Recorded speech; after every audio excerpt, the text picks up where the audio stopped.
If I may request that we settle.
Your Excellencies,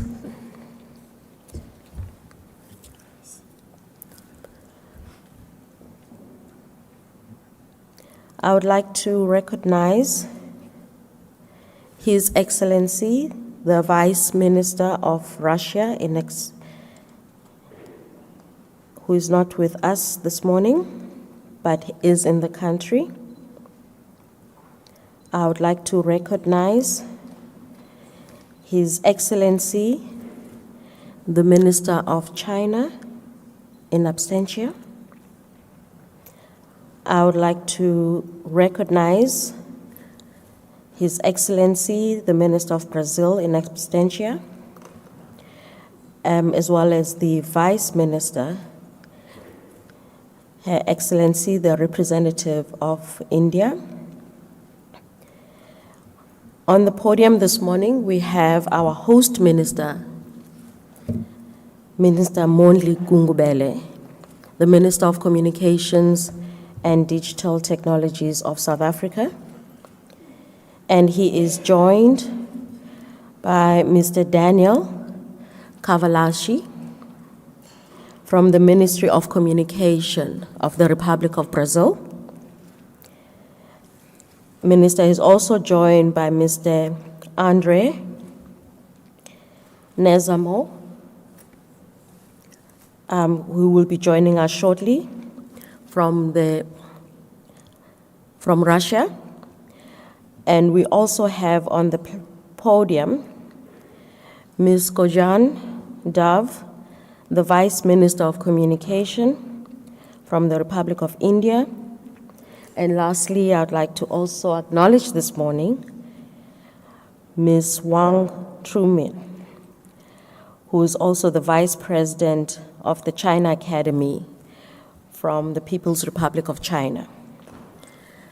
Allow me to also recognize our Deputy Minister of Communications and Digital Technology, Mr. Phili Mapulane, and greet all the audiences both online as well physical in the beautiful city of Cape Town. I would like to recognize the heads of the departments and the ministries of our BRICS members. I would also like to recognize the CEOs, MDs, captains of industry, friends as well as delegates who are here this morning. Good morning. My name is Nonkubela Jordan Gyani, and I will be facilitating today's proceedings. As we then continue to proceed with our business-to-business engagement, which is part of the dialogue that aims to facilitate business partnerships amongst our BRICS nations, allow me at this juncture to call upon the Minister of Communications and Digital Technologies to give us his opening remarks and to also officially open the business forum. Minister.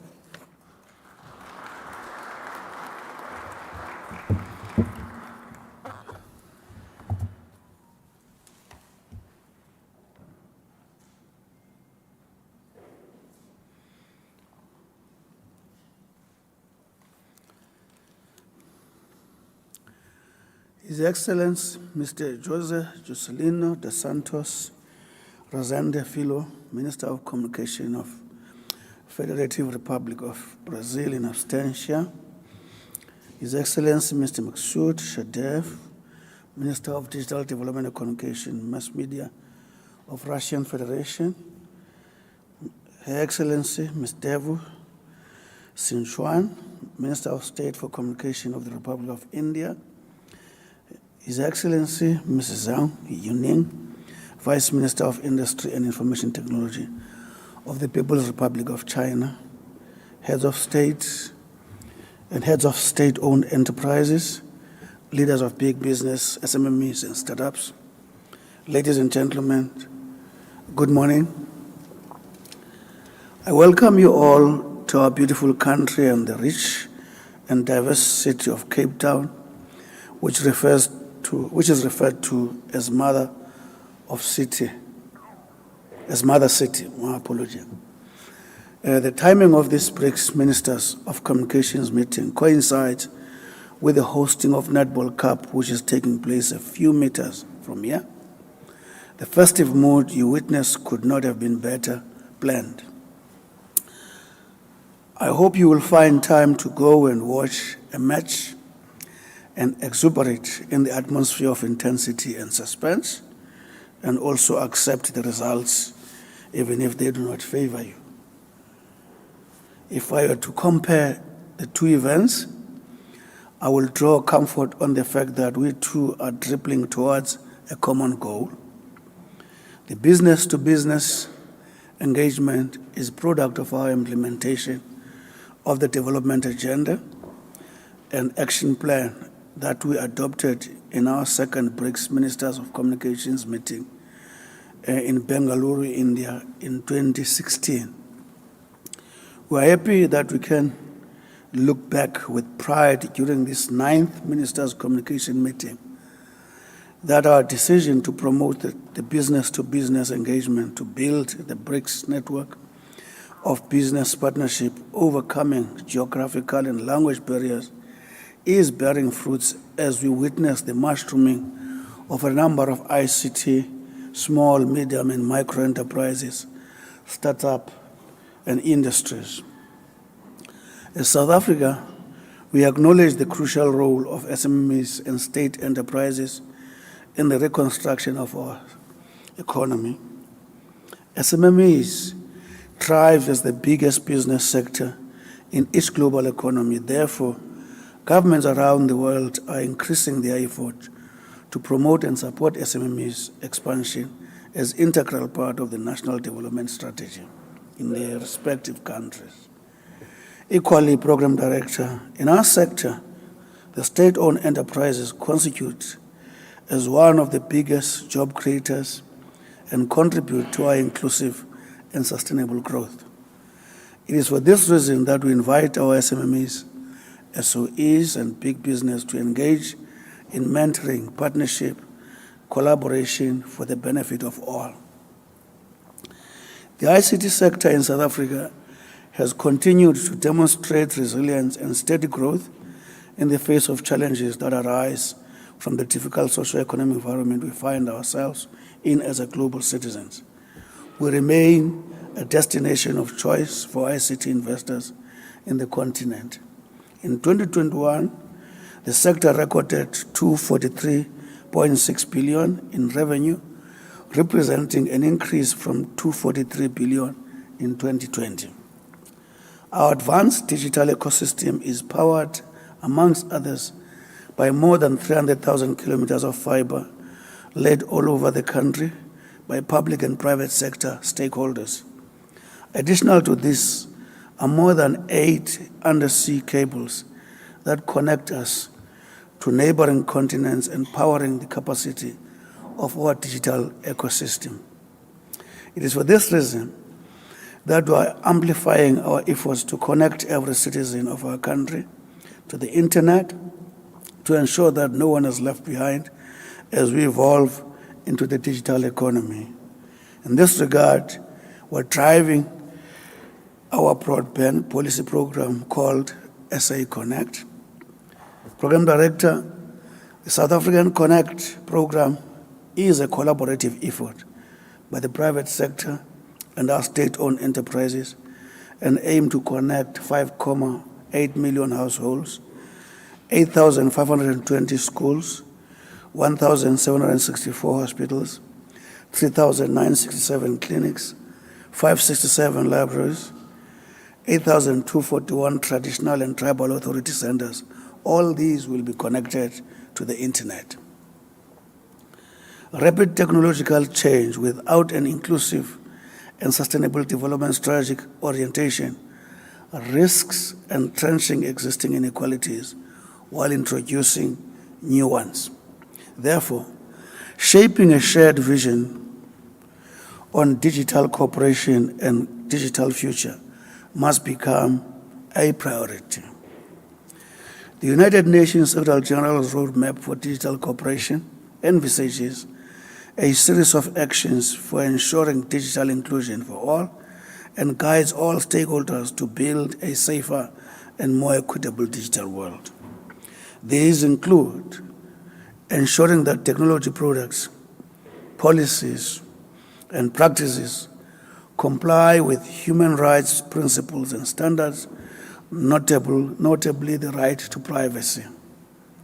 Government and intergovernmental organizations are uniquely placed to support open and transparent public debates on digital issues in order to develop regulatory frameworks and policies that leverage digital technologies for sustainable development and support digital inclusion.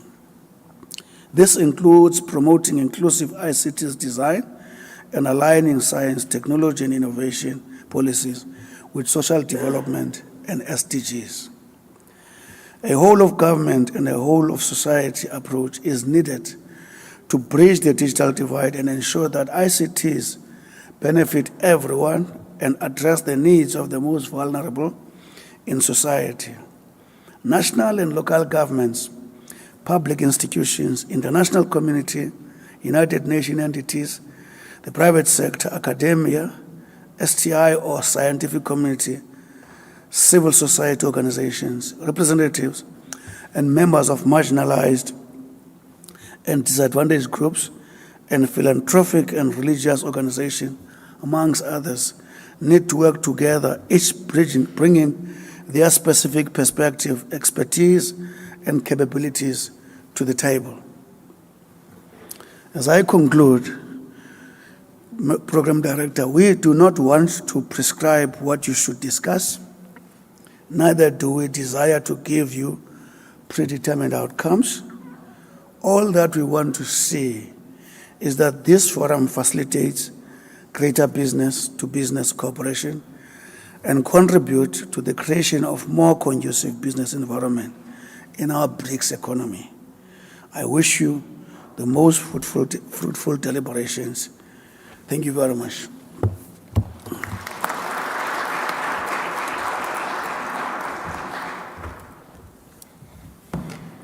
Thank you very much, Minister.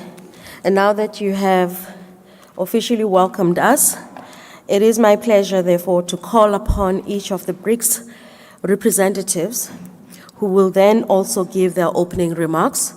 Allow me at this juncture to call upon the head of delegation of the Republic of Brazil. He is the General Coordinator of Public Policies for Telecommunication Services for the Ministry of Communications of Brazil. He is also a resident expert for telecoms and digital policy in the ministry. Ladies and gentlemen, I call upon Mr. Daniel Calvilati from the Ministry of Communication of Brazil. Thank you.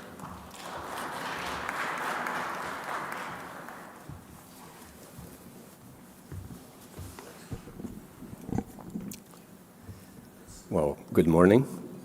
Good morning, fellow BRICS delegates, in particular our hosts and leaders this year, Mr. Minister and his entire staff. We've had and are having an action-packed week this day. We attribute particular importance to this business-to-business dialogue, which is a unique opportunity for us to translate our policy discussions and agreements into action by the business sector. This is how we implement our agenda for communications in practice. So we're very happy with this today's segment of our BRICS meeting. Well, we will be represented during the dialogue by Mr. Rafael Oliveira Ferreira from SERPRO in Brazil, who will go into detail about the ICT developments in Brazil and the possibilities for further cooperation in this sector.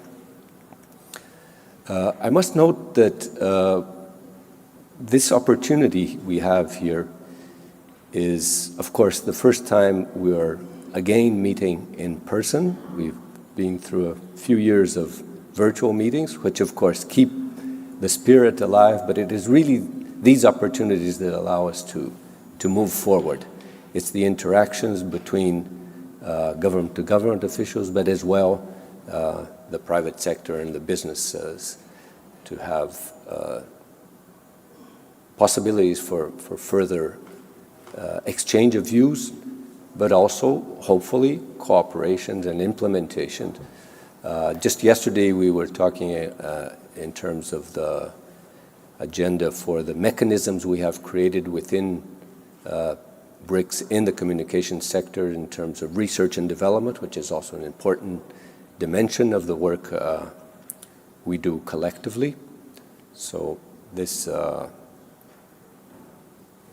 in tandem with this dialogue, we believe provides a very favorable environment for us to actually work together. On a particular note, our Minister of Communications will be arriving later today and will fully participate in our ministerial meeting. We attribute high priority to this forum we have within BRICS specifically for our communications sector.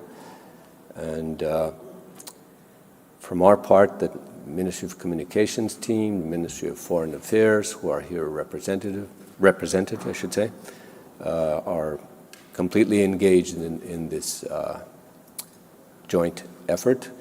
Of course, the BRICS are on a rotational basis. We'll have Russia next year, but then again Brazil in 2025. So we hope that we can together achieve a lot collectively. There's a lot of talk about possible expansion within BRICS, but we'll leave that to the political side. In our particular sector, what we can do, we will do, and it is a pleasure as Brazil to fully participate in the activities of the BRICS communications ministers and ICT working group.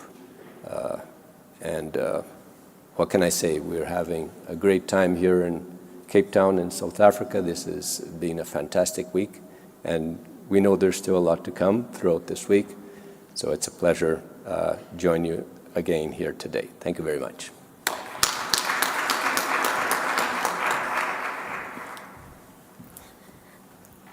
Thank you very much, Mr. Daniel. I am told that the representative of Russia has just stepped out at the moment, but we do have, we will also allow then for presentations at a later stage. I have met my colleagues also from Russia who will also then be participating in the business forum. So at this juncture, I would like therefore to move and also recognize the Honorable Delegate from India, who is also a member of the Digital Communications Commission in India. Prior to this, and in South Africa, we always celebrate women. Excellencies, Minister, as you would know, South African women have been championing and raising the flag high, and equally in India, women, I see that they are raising the flag high. So Ms. Dave, she was also assigned the role of being the DDG at the Gujarat License Services area. And as I indicated, she is now recognized as the esteemed member of the Digital Communications Commission. Ladies and gentlemen, allow me to call upon the stage Ms. Dave from India.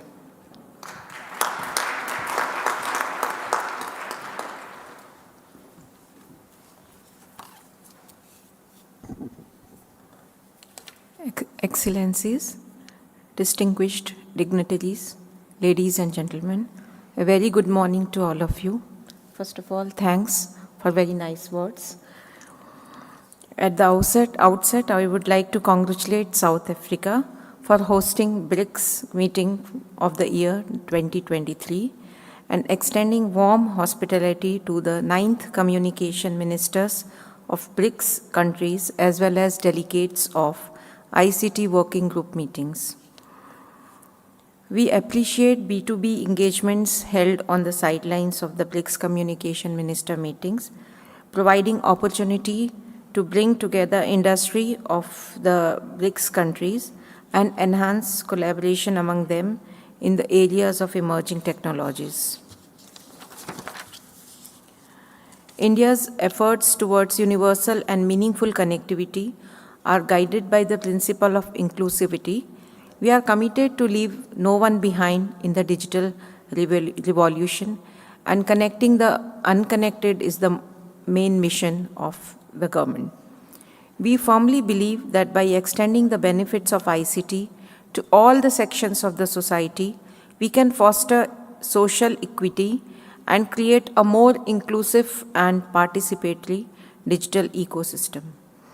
Penetration of ICT in all facets of lives has led to significant improvements in the lives of citizens.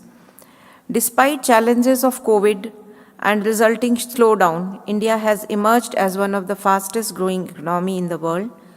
Digital infrastructure and skilled manpower have been the biggest contributors to the resilient growth of India. India has undertaken significant economic reforms to improve and reduce the cost of doing business, enabling unwavering global investor confidence.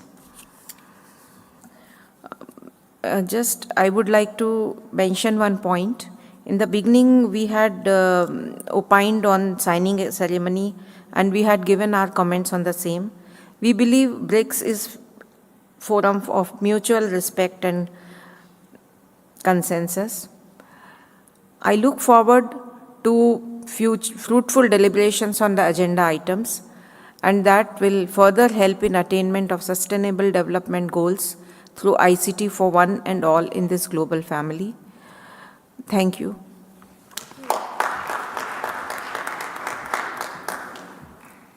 Thank you very much, Madam Dave.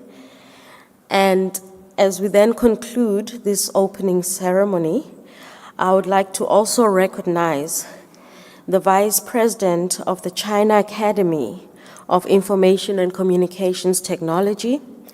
She is also a professional level senior engineer. She is currently the chair of the Wireless Technical Committee of China's Communication Standards Association, as well as the director of Wireless and Mobile Technical Committee of the China Institute of Communication. She is serving in the IMT 2020 5G on promotion group, as well as then the chair of IMT 2030 6th generation promotion in China. Ladies and gentlemen, please allow me to welcome on change the representative of China, Ms. Wang Tringcheng.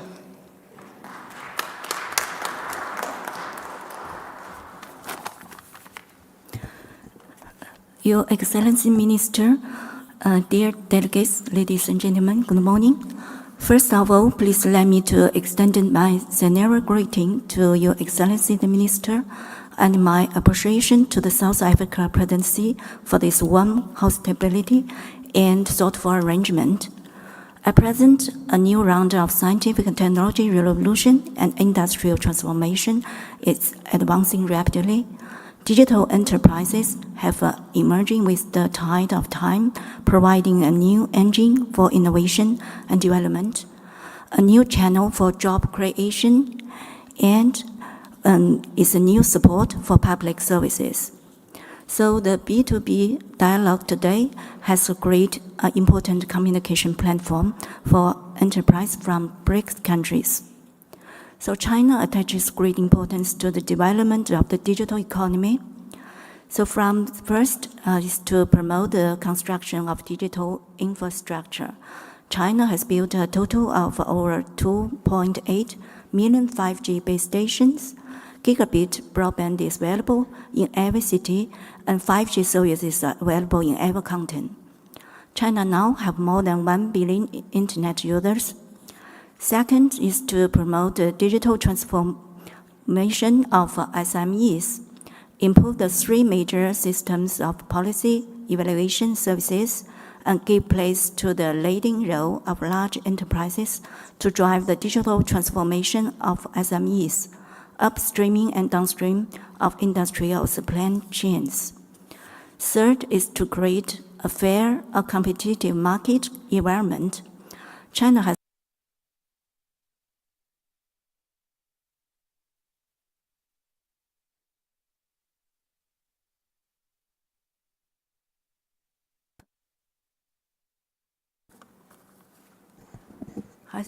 okay, it's work again.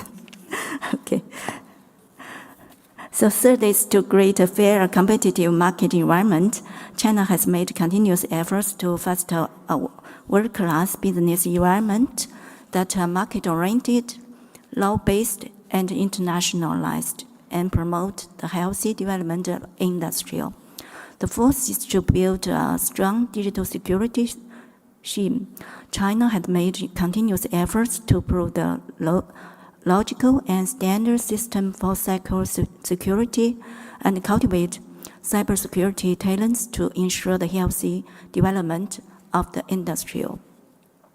As an high-end professional think tank and an industrial platform in digital field, CICT has accumulated rich experience in ICT policy research, technology and standard research and development, testing and certification, and the organization and promotion of industrial ecosystems.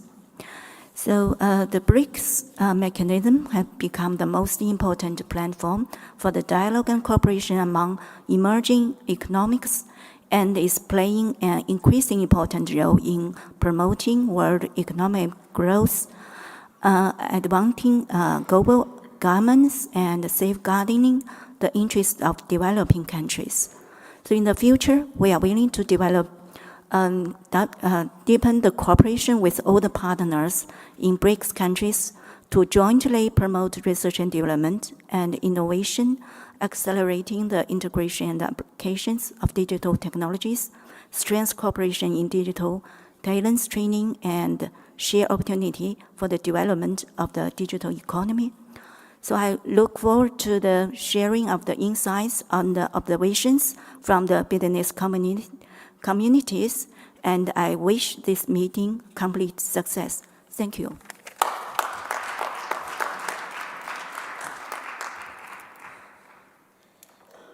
Thank you very much, Madam Wan. I was just sharing with the Minister as we then conclude on this session.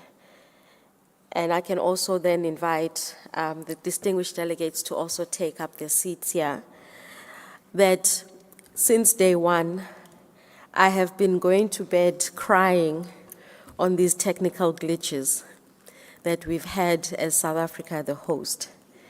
And whilst during the day, I am utterly embarrassed on them, before I go to bed, I ask myself, but it was a room full of engineers. So I really wonder what the engineers will rise up to. I'm a social scientist, but when we have these technical glitches, I thought this would have been a matter that the engineers would quickly jump to and resolve. Distinguished delegates, considering that we started our session late, I'm going to ask that we move now to our next session. I trust that, one, we have received the Wi-Fi, which was also posted up on the screens.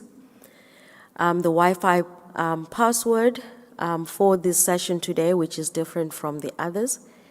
I'm going to ask the tech if they could kindly put it up again.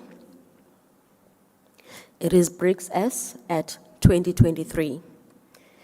Secondly, with regards to simultaneous translation, we do have it. You have receivers on your table, and we have, therefore, interpretation in the 4 languages. We also have the online connectivity for those who are joining us remotely, and that will also then be shared. If you do want a link, kindly raise your hand, and any of the protocol officers wearing a South African scarf will be able to assist you with that, and we also have IT in the back. And then now we will proceed to our first session, the real business of why we're here today. I would like to therefore start the session with the first thematic area, which is digital inclusion regarding infrastructure rollout. And at this juncture, I'd like to call upon stage the following representatives from each of the BRICS nations. Mr. Mlamli Boy, who is the CEO of Centec South Africa. Mr. Rafael Oliveira, who is also the representative of Brazil from CEPRO. Mr. Andre Neznamor from Bank, Russia. I would also like to call upon, it's becoming a very gender-insensitive delegation, but or panel. I'd like to also call upon Mr. Vikram Tawati from COAI in India.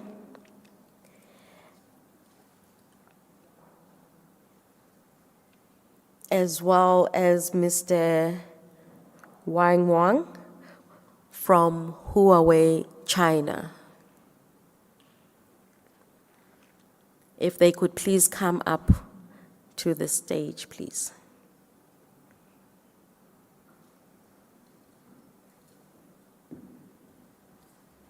Okay.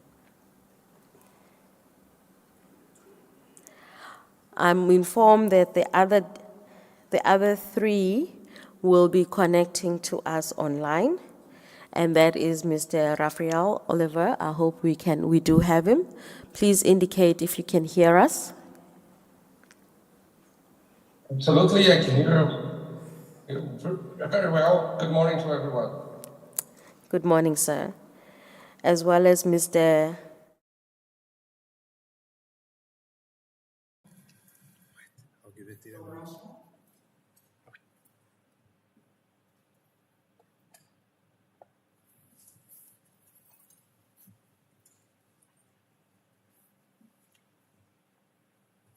Are you able to hear us?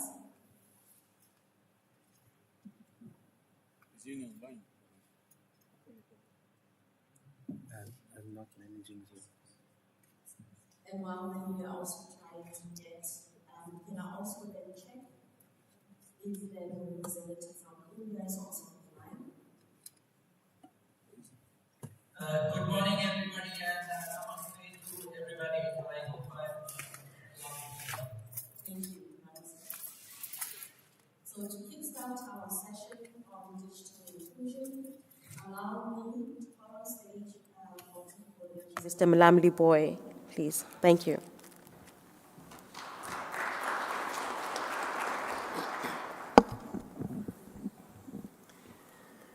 Program Director,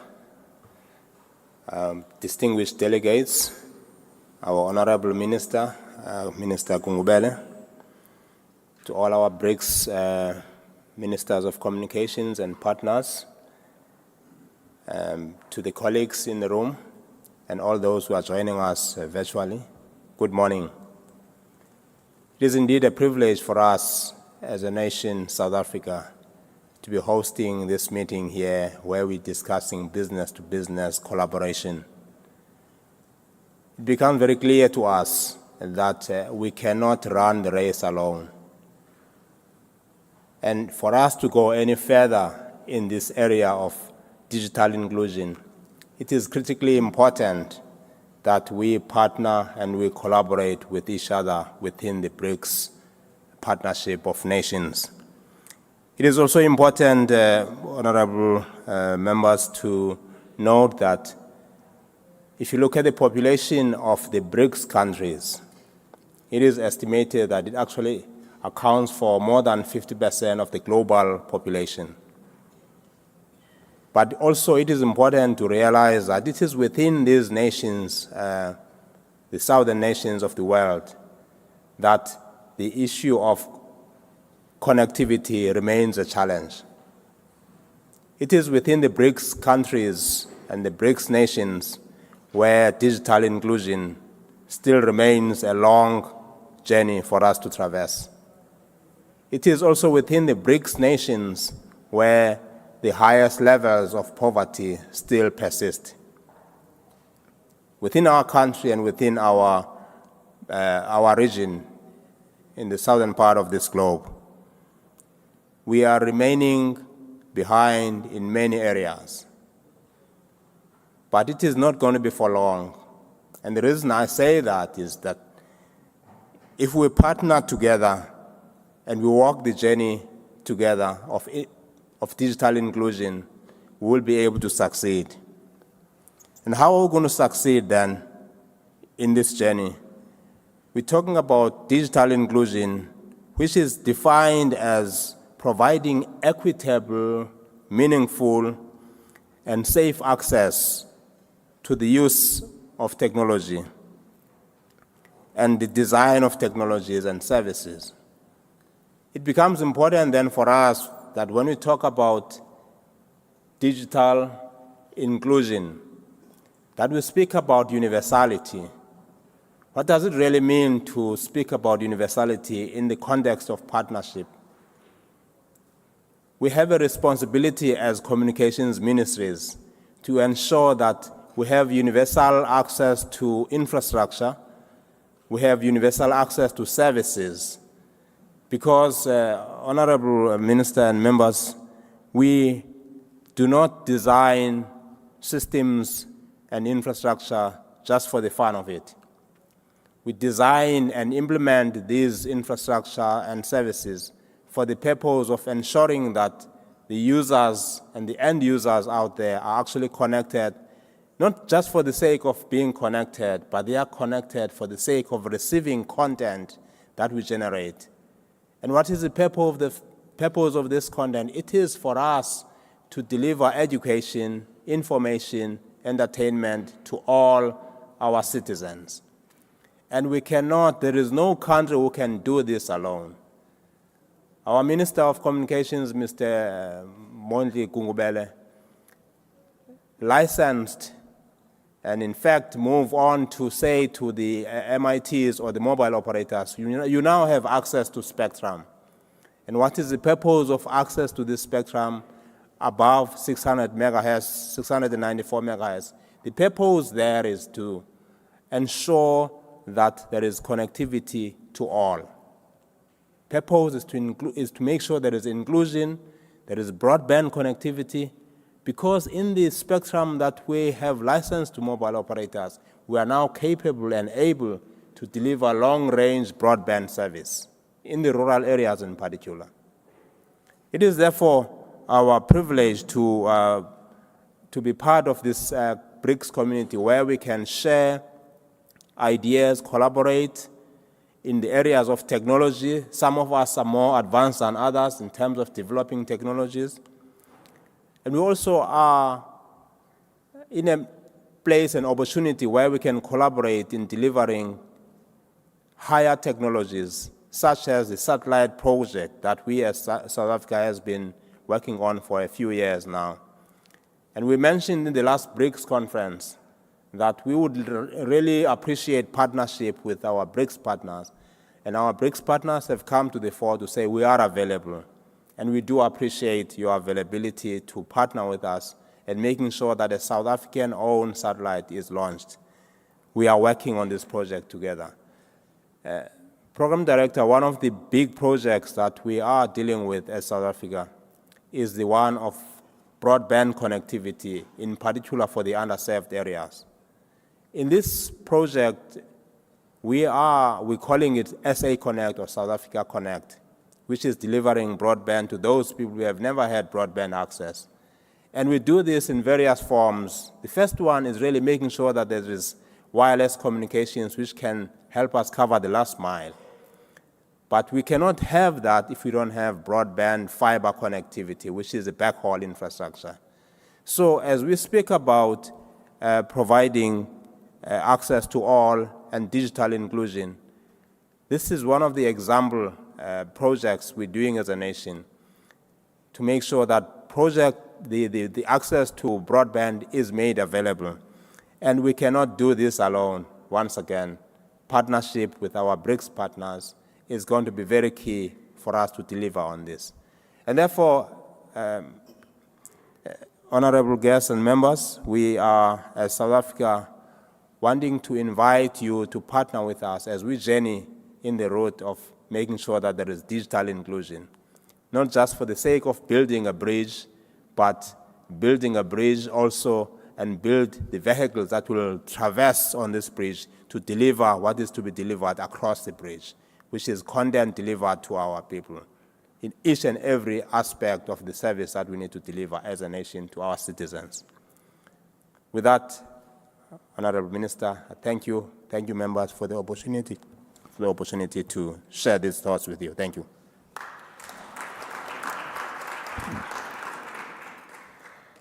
Thank you very much, Mr. Boy. Certainly words indicating that South Africa is open for partnership as we then expand broadband connectivity. Online, we have Mr. Rafael Oliveira from Brazil. Mr. Oliveira, can you hear us? Yes, absolutely.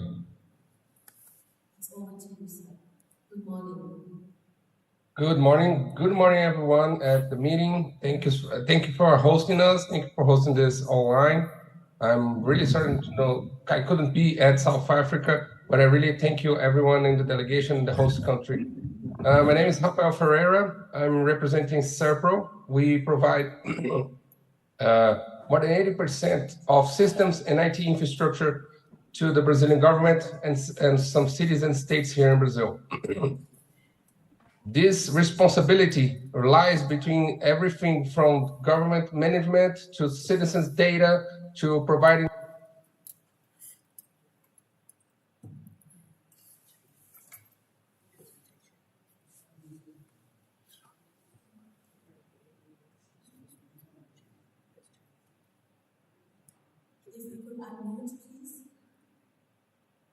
I'm sorry.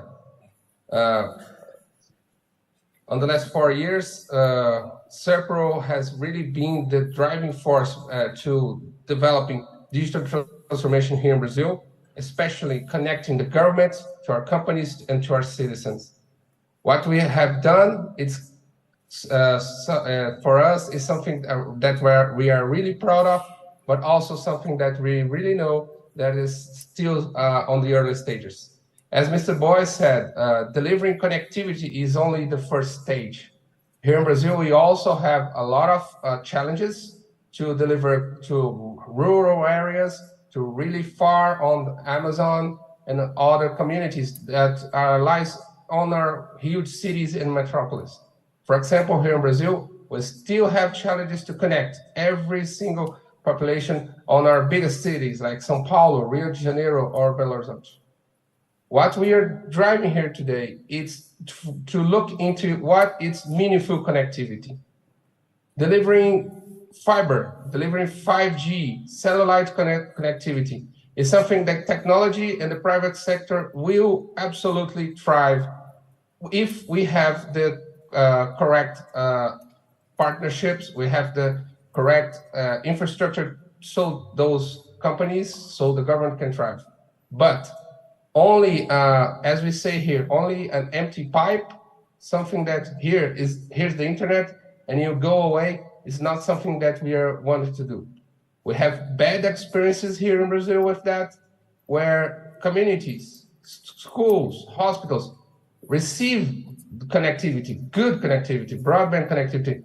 But when you look into it, how they're using it, how if it is really meaningful to our citizens, we see a lot of bad examples and a lot of bad execution.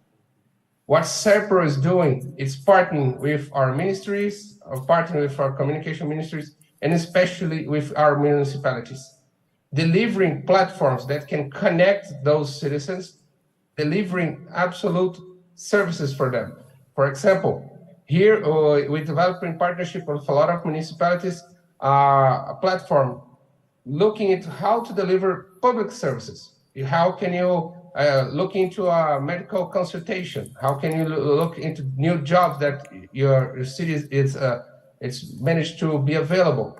Look into how we can provide services for our schools on a platform that only costs less than $200 a month for the municipality. Cost, it's an absolute driver because some municipalities do not have the resources, both technical and economical. Other thing that we're really looking into it, that we're really driving our strength at it, it's accessibility and UX. On our major partnerships around the world, looking into benchmarks with other countries, UX and accessibility is a must. The relationship that the citizen has with its government is really limited when you look into it. It's some obligation, some taxes, some health needs. So that interaction with the digital government, it's really limited, maybe 2, 3, 10 times a year. So everyone that looks into government services and public services in the digital says, oh, but these services are so difficult to use. They are limited there. But when you look into it, the bank account that they look into every day, it's even harder. The other online services are even harder, but they use it every day. So a challenge is to have, as I said before, meaningful interactivity with the citizen, so they can really, so the government can really provide services and uses that our citizens are going to use every day and going to learn to use it. For one example, Brazil decided that our COVID relief were to be 100% digital. At the same time, Brazil developed and delivered our BRICS interbankary system, which allowed free money transactions between one account and another. As the COVID relief started to be delivered to our citizens, more than 40 million Brazilians didn't have a bank account. As an 100% digital step, our government banks, together with the private sector, bankerized more than 40 million citizens. This is unheard of in Brazil, and we are looking to the world saying how fast we did that. Today, more than 100 million Brazilians have bank accounts and access to the banking system. So they have access to credit, they have access to services. And now more than 140 million of our citizens have access to our government platforms that deliver those systems. This is really important because that platform is how everyone can reach the services they need.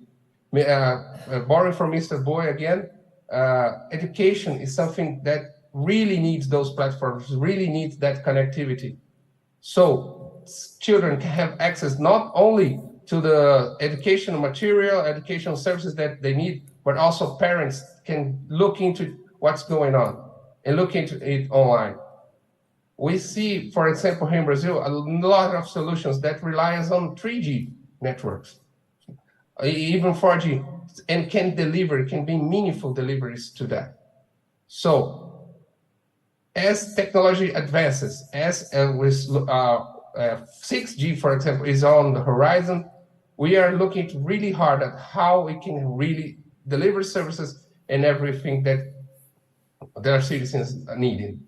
Those digital challenges come with the really huge numbers that the BRICS come. For example, here in Brazil, we are looking at technologies like biometrics, AI, to solve problems, for example, of illiteracy. A lot of our citizens need a lot of intellectual and technology literacy. Biometrics are helping us deliver those services to those who cannot do that. As I bring this to the final, one message that we're really bringing to this discussion is how can the countries, how can the BRICS countries, especially in the numbers that we represent, can deliver those advances in parallel well. Brazil has some platforms, India, China, Russia, South Africa. How can we combine those platforms and deliver even faster services to our citizens and to the private sector? Those platforms must be connected as day one. As we move on from mobile first, we have to be connected first. And e-government must not be only digitizing paper to PDFs. We have to be bold. As I said, on the COVID times, everything got to digital. Everyone went a massive digitalization. Here in Brazil, on our cases, we have more than 3,000 services digitalized in less than 2 years. It was really a huge effort from the public and government sector. And now we see that the international community, especially in the BRICS, that have the same challenges, the same difficulties, can be connected to deliver those services. That is something that we're doing here in Brazil with our platforms, opening them to other countries. One really example that we have now is with our Ministry of Foreign Affairs and then the Ministry of Foreign Trade, and as we deliver blockchain technology to improve our commerce and improve our speed, as we are looking to be more competitive and cheaper to buy and to sell from. So, to end my speech, what can I say is collaboration, it's a must. The different technologies and platforms that we need to deliver are immense. So if one is doing one job, if one is really good at it, it's thriving at it, we must try to work together and deliver that even faster to our countries, to our companies, and to our citizens. Thank you very much.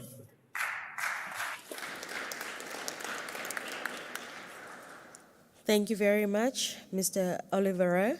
As you can hear, there's a lot that we can do in terms of collaboration towards then ensuring that there's 100% connectivity in each of our country, and then there's also full uptake of the different services. And I'm sure there are a lot of people here who would be keen to take up those discussions with yourself as well as other BRICS nations. At this juncture, I would like to call upon Mr. Vikram Tewati from India. I think he is also joining us online. Mr. Tewati, are you able to hear us? Loud and clear, and namaste once again to everybody. Thank you very much, Madam, and thank you to all the eminent ministers and delegates attending this BRICS business-to-business interaction. So for us at COI, it's a great privilege to be here and to share some of the work that we and our members have done for the whole aspect of utilizing broadband and digital services to actually deliver citizens services which can be used for bringing more inclusion. With that, I have a brief presentation, so if I could request the presentation to be put up, and I will take you through that.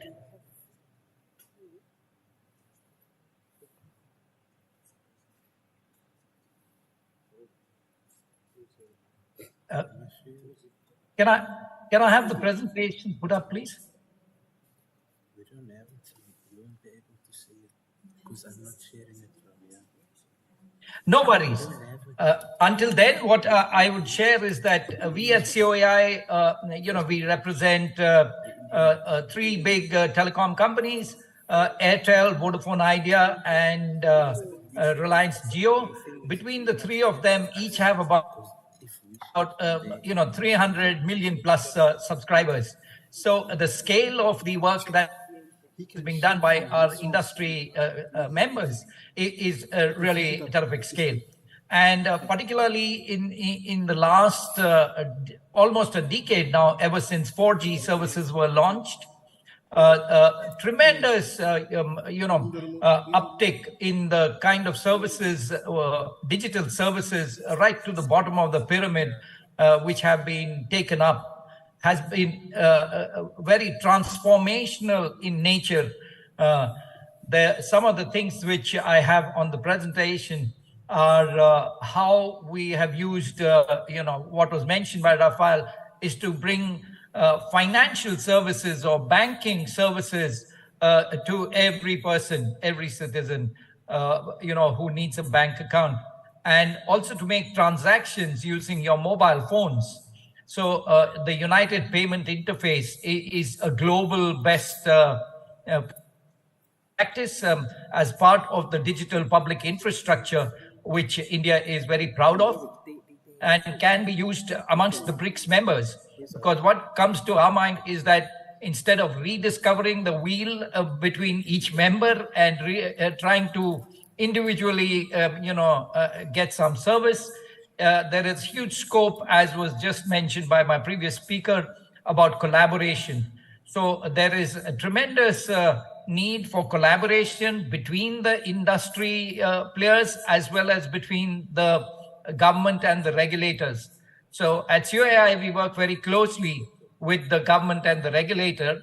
And this has been able, for example, India has multiple states and languages. But what is with the mobile, one was able to get a common tax across all states of India. It's called the GST tax and a state tax, which was significantly enabled by broadband availability to all the small and medium industries across the country. So instead of having multiple tax systems, using this, bringing inclusion in the industry to have a common tax structure. Similarly, when COVID happened, so there was a lot of pressure. There was a lot of pressure on how to deliver services and continue to work. So the industry reoriented our networks, which generally are focused, in the day towards central business districts, but to enable work from home. And for the inoculation piece, again, the government did a really great job, along with all the telecom operators, by building an app. It's called a CoWIN app, which was facilitated the entire process of giving inoculations, and a paperless digital record, including you could have your passport number included in the record to facilitate international travel as well. Similarly, in addition, we are combining the broadband which is there across the country. Today we have about 2.7, nearly 3 million base stations. And on these base stations, in the last 6 months, since October, when 5G was formally launched, we have about 300,000 5G stations. So there's a huge potential that we are seeing for how digital inclusion can happen. And particularly when you go across India, you have so many states and languages and dialects. So using massive machine learning, there is a project that has been launched called Bhashini. Bhasha in Hindi means language.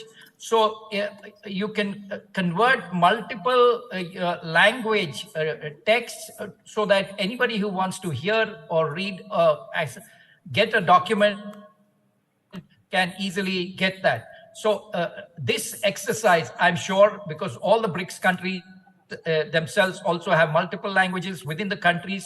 So this technology particularly would be beneficial to any of the users, and that once again comes for collaboration within the BRICS companies. One of the things is, another thing that which is good is there were public concerns on EMF exposure, like health concerns. So we built where all the base stations, which I just mentioned, they are available on one particular app, and any member of the public can see what is the EMF exposure level. Because as we go down the 5G path and network densification, more and more radios will have to be deployed. And very often what happens is there's some public concern regarding health. So this is a great facility that is available, and all the BRICS countries can, for management of shared telecom towers. This is a great tool. We presented this at the ITU as well in the study group 5. Excuse me. So what I would say is that India is a mobile first country. And what we've been able to do is using the mobile to deliver a huge number of services right down to each and every citizen. And all state governments, including municipal authorities, use this as a very potent, I would call it a ninja tool, to deliver a lot of government to citizen services as well. So there is a very good case from our side to share our experiences with other BRICS member countries. And we would be happy to continue this discussion and promote more collaboration and exchange of views and ideas, both from the industry side as well as the government and the regulator. So thank you very much. It has been an honor for us at COI to be part of this discussion today, and we would be happy to take this forward. Back to you, to the offline. Thank you. Thank you very much. A lot of exciting things happening in India as part of then the digital inclusion. Certainly, I think the platforms that you have in terms of an integrated payment system is something of excitement for us to look into, as well as in ensuring that the digital record app, and I think the audience here would be very keen to engage with you on that. I also know that in terms of India, there's over 100 local languages or dialects, and therefore this machine learning solution definitely assists us in ensuring that we grow as one global nation. Thank you very much. I would like to now call upon the speaker from China, Mr. Wei Wan from Huawei, to also then share with us their programs as far as digital inclusion and infrastructure rollout. Thank you.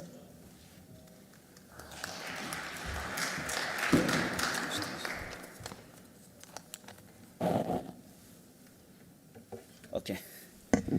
Your Excellency Minister, distinguished guests, ladies and gentlemen, so thank you for allowing me today to share some insight into the world of ICT and the importance of the role it plays as a digital enabler of the future. My name is Wan Wei. I'm the Vice President of this Huawei Southern African region. So first of all,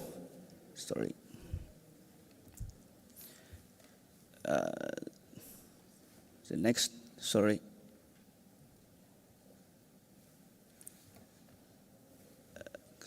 the first slide.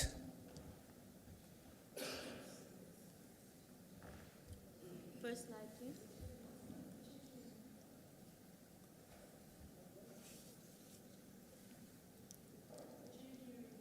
Would you like to control? Yeah, it's better? Yes, it's better. Minister, I had a lot of this preparation.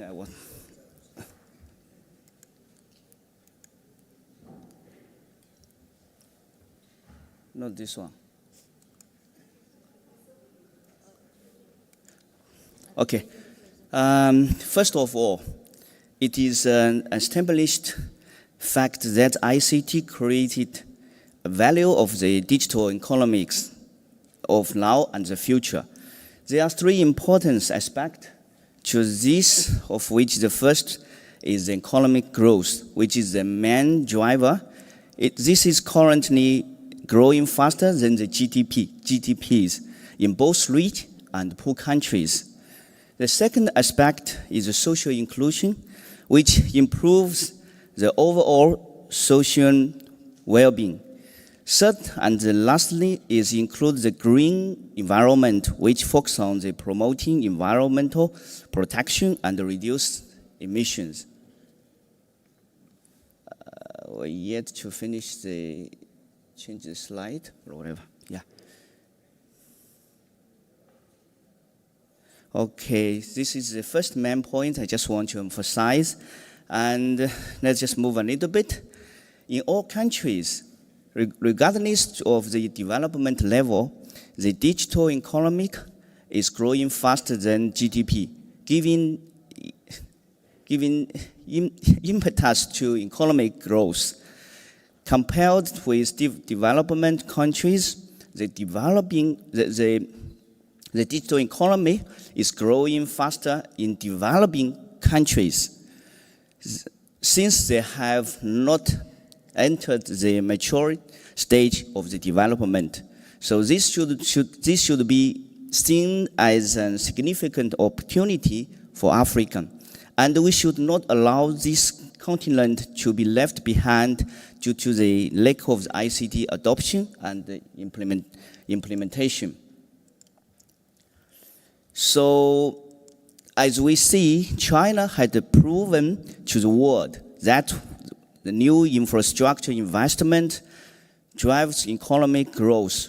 China has shown an 21.6, this average annual growth rate on the investment since 2020.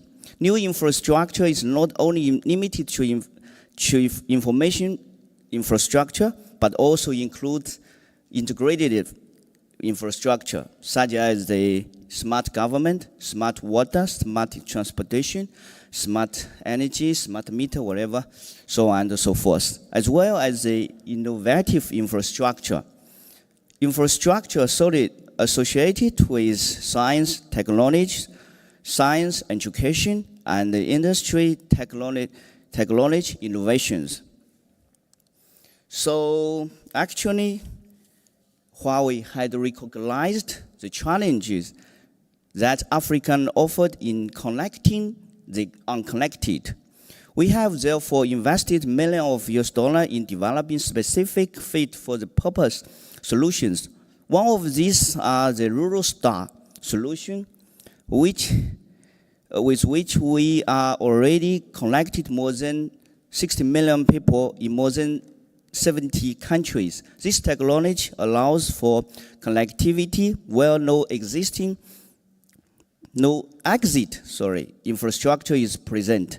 Therefore, villages where there is no power and no civils can be connected in a matter of days, with relevant partnership with operators and spectrum availability. For instance, in Ghana, as an example, with the relevant government policy and financial support, Huawei has significantly increased rural coverage by including 3.5 million people that was previously excluded. This allows the unconnected to become part of the digital economy and participate in the overall economy of the country, not to forget enabling employment and allowing entrepreneurs to prosper.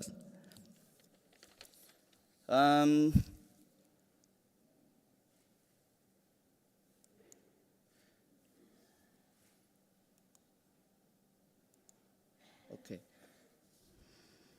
The moment we turn toward the future, we need to recognize 5G technology as an enabling economics, business, and government. China, as an early developer and adapter of 5G, has already shown the huge impact technology will have on GDP growth, with expected 5.8 GDP growth expected by 2030. So This is simply no the line that impact 5G will have on the African continent. Already in South Africa with Huawei as a 5G partner with MTN Telecom, we have had 2 smart mines activated. So with huge benefit to the safety of the workers and increased productivity, this is only the beginning of there is an exciting future that awakes industry with the adoption and the implementation of 5G. Africa can look forward to the future that is inclusive, increase more jobs, and allow us to be producer instead of consumers. But you have to embrace and align with technologies and the challenges in order to make it become a reality. So not leaving anyone behind, and we wanted waiting all the participants in the solutions and the services of the future. We have to highlight the importance of fiber as well. Fiber not only as a backhaul mechanism, but also a connectivity mechanism to households and businesses is of the critical importance. To this point, globally, the uptake and the development of FTTH has shown significant growth. Every country has to look at the importance policy and the regulations that allow for the quick and cost-effective development of the fiber. Numerous countries has adopted fiber pre-provisioning and rapid development mechanism, including amendment to build codes like UK, Germany, China, Ivory Coast, Kenya, to ensure this happened as soon as possible. So Huawei had contributed significant in providing for the quick and cost-effective development of fiber as an enabler of the future. Pre-connection and termination mechanism among with aerial development and end-to-end digital management initiatives allow for a significant saving in CapEx and OpEx cost to the network operators. This is translated into saving to the end consumers and promotes competitiveness.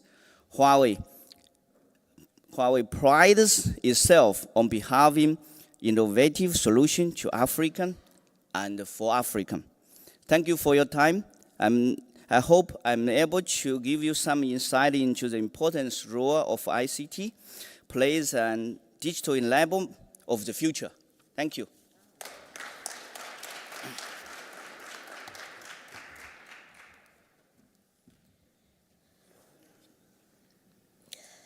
Thank you very much, Mr. Wan. With that, ladies and gentlemen, now is the exciting moment where I'd like to open up for any floor comments or questions. And we do have some microphones across the room, and I'm sure we can also make more available.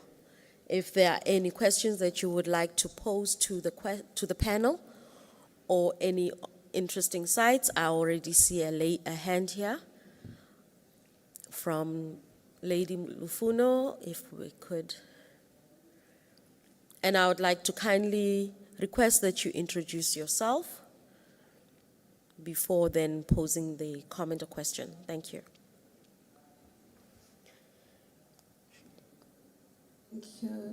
Thank you so much, Chair.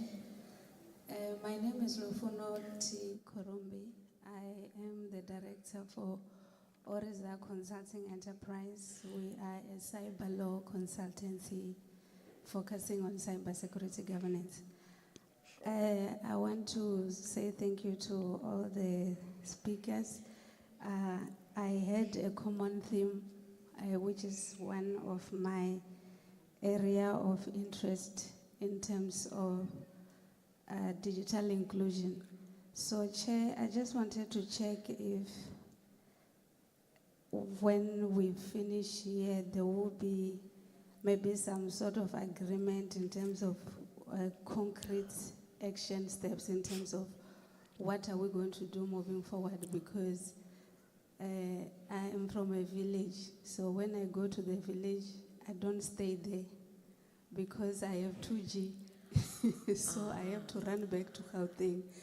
So everything that have been said today, it's encouraging, but I just wondered if we are going to have some actions that we can all contribute in terms, so I can go home and stay longer. Thank you. Thank you very much for that comment as well as a request.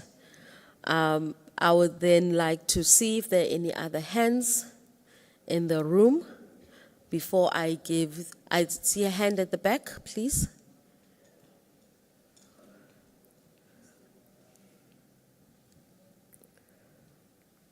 Thank you very much. Greetings to all protocols observed. If you could kindly introduce yourself, sir, please. The name is Rommel Roberts. I've been in the field of development for many years. I've worked with Bishop Tutu for several years, and I run a few NGOs as well. I'm in the NGO sector as we're not really a business, but we facilitate business and various other forms of development. I'm actually living in a rural community surrounded by several villages, and my focus has been in ICT for the last 20 years. One of the things that, and we're currently working in several schools, both in the Eastern Cape and here in the Western Cape, and one of the key observations and real concerns, and I'd like to pose particularly to India and China, delegates here, ministers. Do you know that last year there were more than 1 million applications for higher institutions of learning? The total number is 190,000 that could have been accepted. The rest basically fell away. Now this is happening year after year.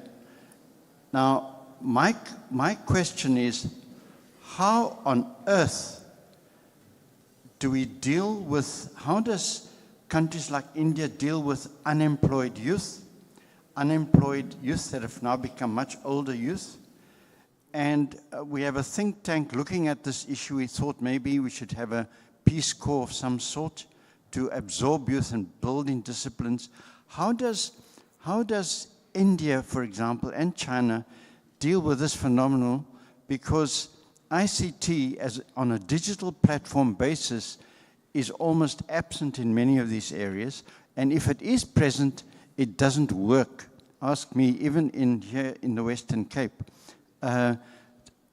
We have to end up fixing people's computers, helping schools get their labs running that haven't been operating for a number of years. These are the kind of challenges that we face. How does India cope with these kind of challenges? Thank you. Thank you very much. While the question is posed to both India and China in terms of sharing best practice on how you address the issues of unemployment, especially youth unemployment, as well as ensuring the uptake and usage of ICTs, we do want to share, I would like to also hear the experiences also from the other BRICS members as well. We only have those two. There is a hand in the second row, this side.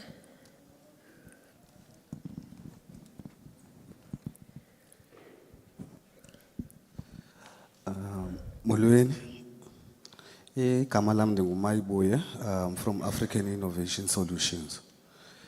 I see that what they were talking about 2G, 3G, and 5G and communication, and that is important. But we have a higher rate of unemployment in our country. The the youth in particular do want to be part, even if you do have 5G, but they are not in the communication space because of data. So how do you kill the bird with two birds with one stone? Solve the issue of data that is very high and expensive in the country with the network, 5G network, so they can be connected, because you can give them the access to 5G, but if there is no data, it's useless. I thank you. Thank you very much. Perhaps to echo, and I want to apologize, the question that is being posed by Maibule, my minister also raised it with me a couple of days back. Just in terms of comparison, and this is the information that I shared, and I want to apologize to our mobile operators if perhaps I am wrong.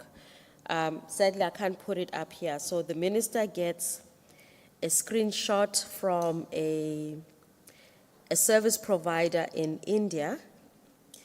The colors are red and yellow. I think it's Via Hero, and it says Via Hero Unlimited. I'm not so sure if my colleagues from India would know.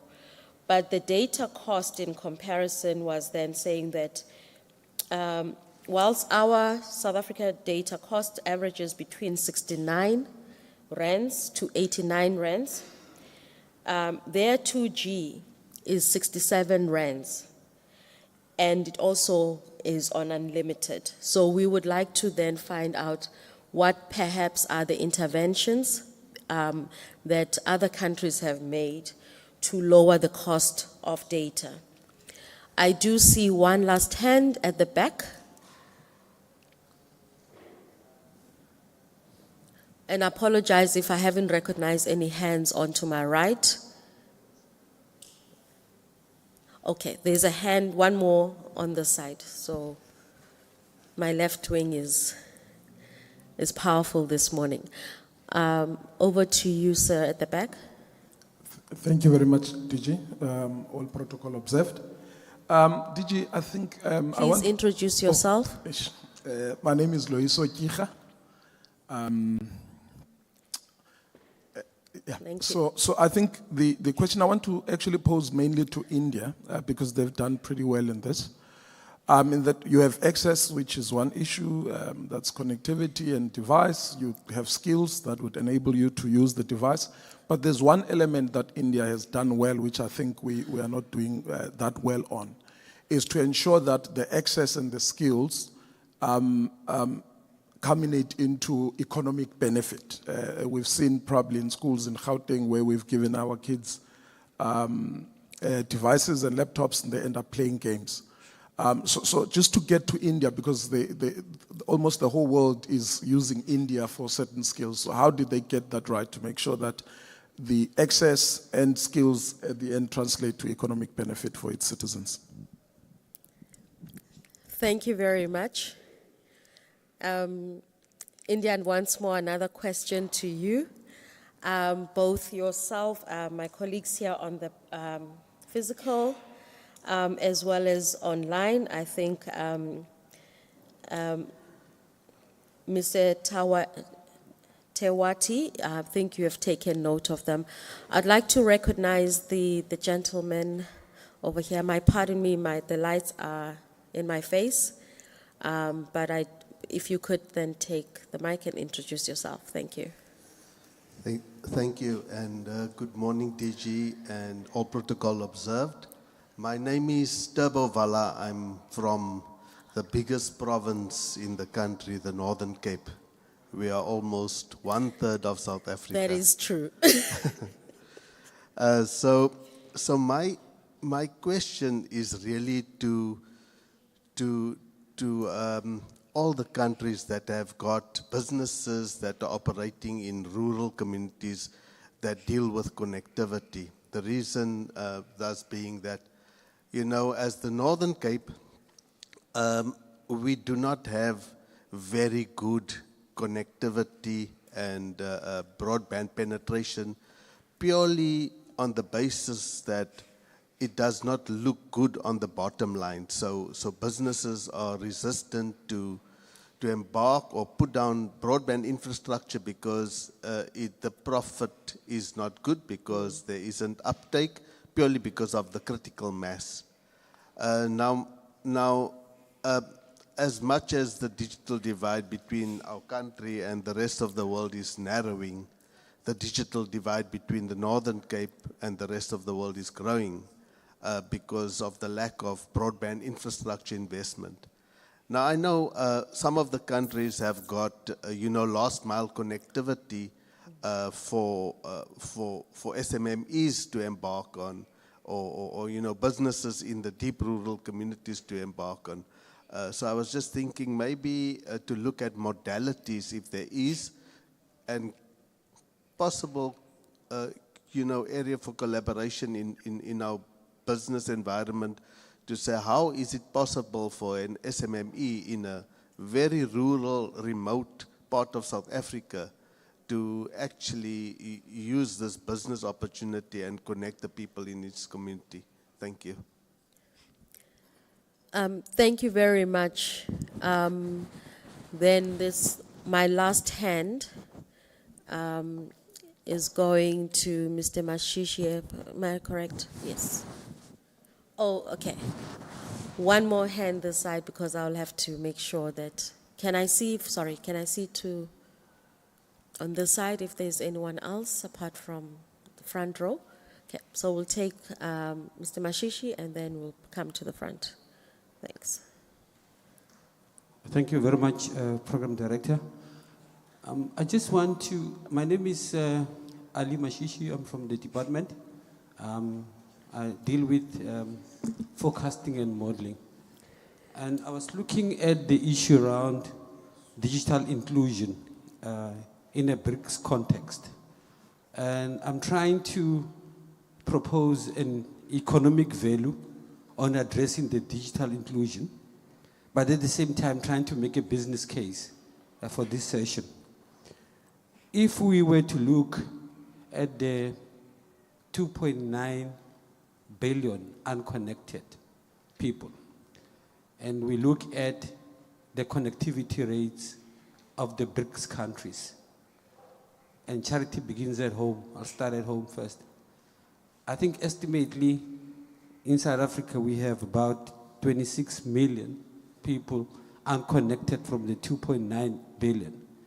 And if you take both India and China with the 1.3 billion, and they have 80% connected, meaning that each of them have got about between 250 million and 260 million unconnected. And then you add Russia with the bulk. So in a 2.9 billion unconnected, the BRICS countries account for almost half of the unconnected. Now, that is an opportunity that exists to use the BRICS formation to address the unconnectivity. And then the last part is, we talk 5G, which is a new sort of generation that gives us, yes, speed, but it's for those that already are within the loop. What is the economic value in relation to, if we were to, as a BRICS, to make sure that the remaining unconnected people just get to be on a 3PP, which is the 3G? I think there's a value in there, and I would like to have a response in the economic inclusion value proposition from the BRICS countries. Thank you. Thank you very much. Please go ahead, sir. Thank you. Hi, good morning, everyone. My name is Bonsitwe Predi Mutupingwa. I'm CLA. Okay, let me just stand. Probably people don't see who I'm still speaking. In short, I'm referred to as Master P. It's just only 3 points that I have. I think the first part is, I've been attending the BRICS since 2017. Okay, And there's a bit of government not being agile, taking too long, debating long on petty things. And it's key that there is a need for business to assist government.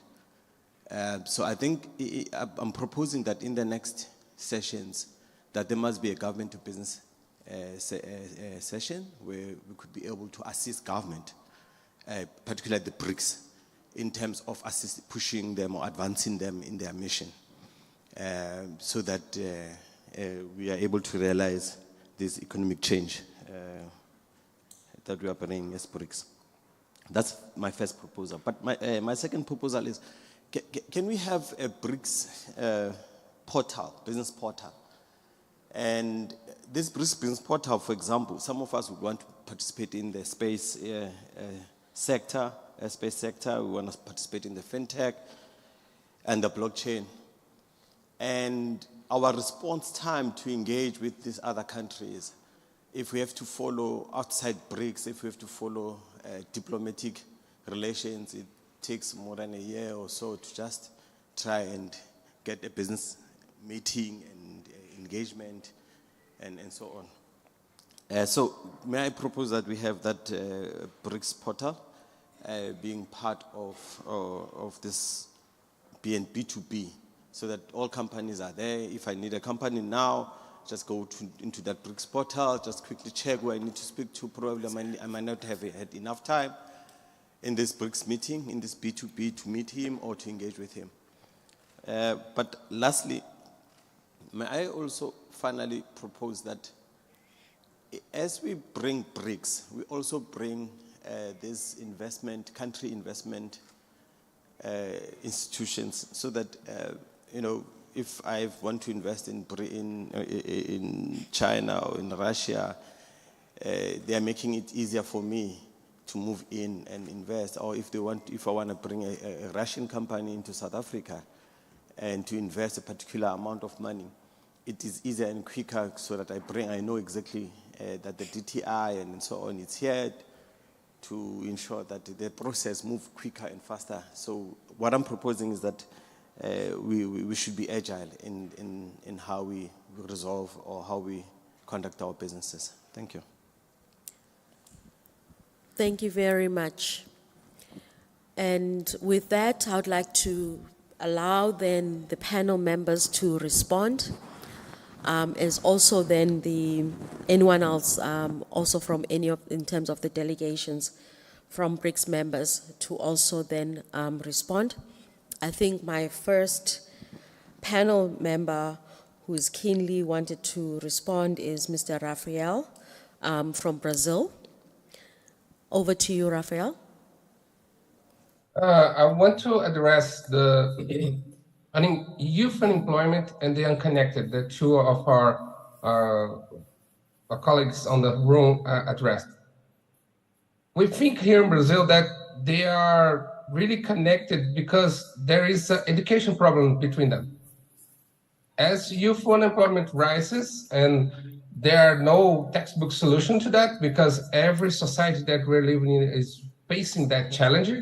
That challenge is not only the BRICS, it's not only the developed countries, as they say, but how can we make, or how can we localize jobs and infrastructure and connectivity to create new jobs on those communities? What I'm saying is, like we are doing here in Brazil, as we lay fiber in the bed of the Amazon River. The Ministry of Communications bring connectivity to really remote cities, relevant connectivity. That connectivity can create jobs, can create youth jobs, because they are the generation that is tech connected. They are eager to use tech, but they only have a 5 megabit connection, a 2 megabit connection in the whole city. These two are really combined, and they cannot be taught separately. As we're trying to solve that challenge here in Brazil, for example, with our partnerships in the private sector, bringing the last mile connectivity to those countries, let's say, how can we provide platforms for the youth on those communities to try to create new apps, to create new uses of technology. Because if that connectivity is being used, the private sector and the government sector will respond with new investments, with new opportunities to that community. It's circular. It's a great opportunity so they can grow together. But the first steps are really hard. Or there are technological challenges. As I said, we are laying ground fiber on the bed of the Amazon River. That's really expensive and that's really difficult, but it's necessary. And where there cannot be done, so there's satellites. Where there is near, and when you come with those technologies near to those communities, then comes 5G and then comes the other technologies. That will be able to provide the platforms when a new economic growth can be made to those regions. We see here in Brazil, a lot of small communities that was looking to the north and the northeast of our country that are really thriving away from the big techs, away from the big names in the IT infrastructure, doing the same jobs, but regionalized. We'll do it locally. For example, here in Brazil, we have a really big player on the food tech industry. But on the small communities, they really don't work because they are getting credit cards right now. They're really getting digital banks right now. We have a lot of really creative solutions that are done locally so they can pay in cash, so they can pay after because it's a cultural thing on those cities. So one of the drivers for, I really think that the circular economy with the youth, getting those ideas, getting that done, bringing together the connectivity, the technology is something that we can do it right now. It's not that expensive when you look with the big picture, as you are bringing connectivity to a whole city, but it takes time and it takes a lot of work.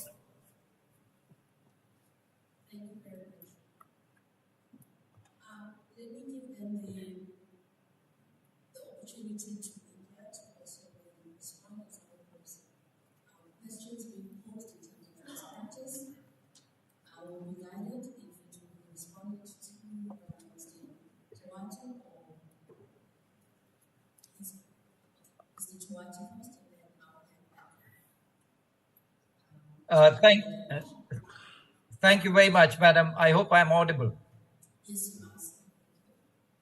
Marvelous, thank you. So we had the questions were, one was related to unemployed youth and how can you provide them opportunities. So one of the things that comes to my mind at least is essentially whatever internet or data service is to be consumed or to be delivered is on a smartphone, because ultimately what happens is your mobile device is like a paperweight unless it has got the relevant and relevant applications which actually convert and deliver you the service. So what one of the things that is important to do is see how one can make available cheaper mobile devices to people so that they can then use the applications to convert it to a service and to gain some employment. While in the next session we have our colleague Mr. Bali, who is heading the Telecom Sector Skill Council. He would be more, let's say, poised to say how to skill up the youth to find employment. But what we see here is in the last few years, given the online commerce, which was facilitated by the broadband availability, in fact, India is in the top 5 countries for LTE availability. So the moment you have 4G connectivity, obviously you get access to a lot of data services. So what we see is that the online commerce has really enabled a lot of delivery boys, for example, young youth, both boys and girls, to find employment. And this is not just in urban areas. We see a phenomenal amount of transactions taking place in the rural areas, courtesy this. So yes, the digital connectivity is significantly enhancing employability and people to earn a living. But the important point is for governments to focus on utilizing the funds and resources available to make the smartphones or the cheaper cost devices on which such services can be delivered. The second, there was a question pertaining to low cost of data, how we managed it. So India is about 12 cents, it's about 15 cents, US cents. In India, it's like 10 Indian rupees per GB of data. The cost is really low, but I would put a caution out there because the average revenues that our operators are earning are less than $2 ARPU, average revenue. This needs to go up because otherwise there's a lot, telecom networks are very capex intensive in the beginning, and the returns really come over a very long period of time. Out there, I think the suggestion would be within BRICS countries is because spectrum is controlled by governments. So two things are important to build up the network. One is the cost, basically the cost of inputs which the governments have to make available to industry. That relates to cost of spectrum. Second is cost of right of way. Because, very often we forget, even as we are going down the 5G line, the wire line part of the wireless network, the wire line part often tends to get a backseat. And as my colleague, Mr. Ferreira indicated, where it is important for governments to lay the fiber, in their case, laying it in the Amazon. In India, there's a lot of effort to connect every village with optical fiber. So the universal fund in India is a universal obligation fund. The government's putting in a lot of effort in rolling out fiber down to every nook and corner of the country. There's also facilities. Some of the places will get satellite access where it is not, it is not cost effective to go the terrestrial way. There was a question about, I guess, a 2G in the rural areas. One of the ladies said that, when she goes to her village, there's only 2G. So the fact is that there has to be incentive provided to roll out networks in areas where it is not financially viable for industry to go there. So there's a role for governments to, within the BRICS countries, we can exchange notes as to how that has been facilitated so that the unconnected get connected. And one good thing, best practice that we can share is the government initiated a thing called direct benefit transfer, DBT, which is a financial transfer to targeted, let's say, recipients. And this whole thing is done completely online because some years back, what we did in India was the marriage of the smartphone, that is the mobile, the identity which was mentioned earlier, we call it Aadhaar. It is an online identity. It's a 12-digit number to every citizen. And the third is the bank. So moment we linked it's called JAM. J is Jandan Bank, means a low frills bank account, which Mr. Ferreira referred in Brazil. They did a good job of getting 100 million people on. So this is a no frills bank account married to the digital identity and married to the mobile phone. That enables is the moment the government passes on the direct benefit transfer to the recipient, whether it's in rural area. So once you get cash in your hand, then you're able to buy a service, whether you buy it through a mobile data-oriented service. So this is something which could be, we are happy from India to share this best practice, how it has benefited a large number of people at the bottom of the pyramid. I think these are questions that I recollect. And back to you, Madam Chair. Yeah, and you want any comment on scaling? I'm Arvind Bali this side.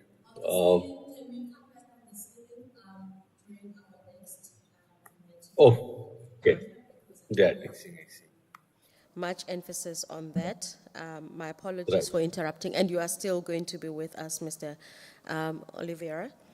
So with that, I would like to also give the two panel members just a quick reflection on the issues. I think for China, there was also the same question being posed to then say, how do we ensure that we accelerate broadband connectivity, and also then looking at the unemployment, what are your best practices when it comes to youth unemployment, addressing that, as well as then the cost of data. Over to you, sir.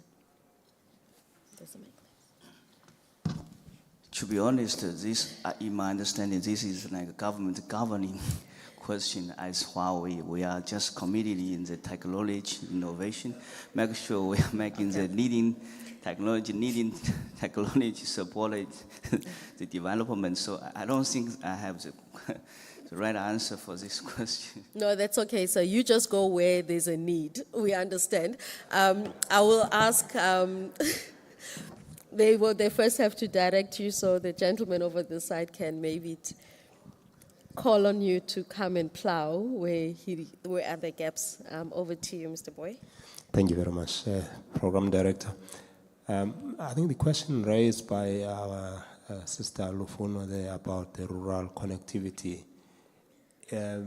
is a question that affects all the countries in the BRICS region.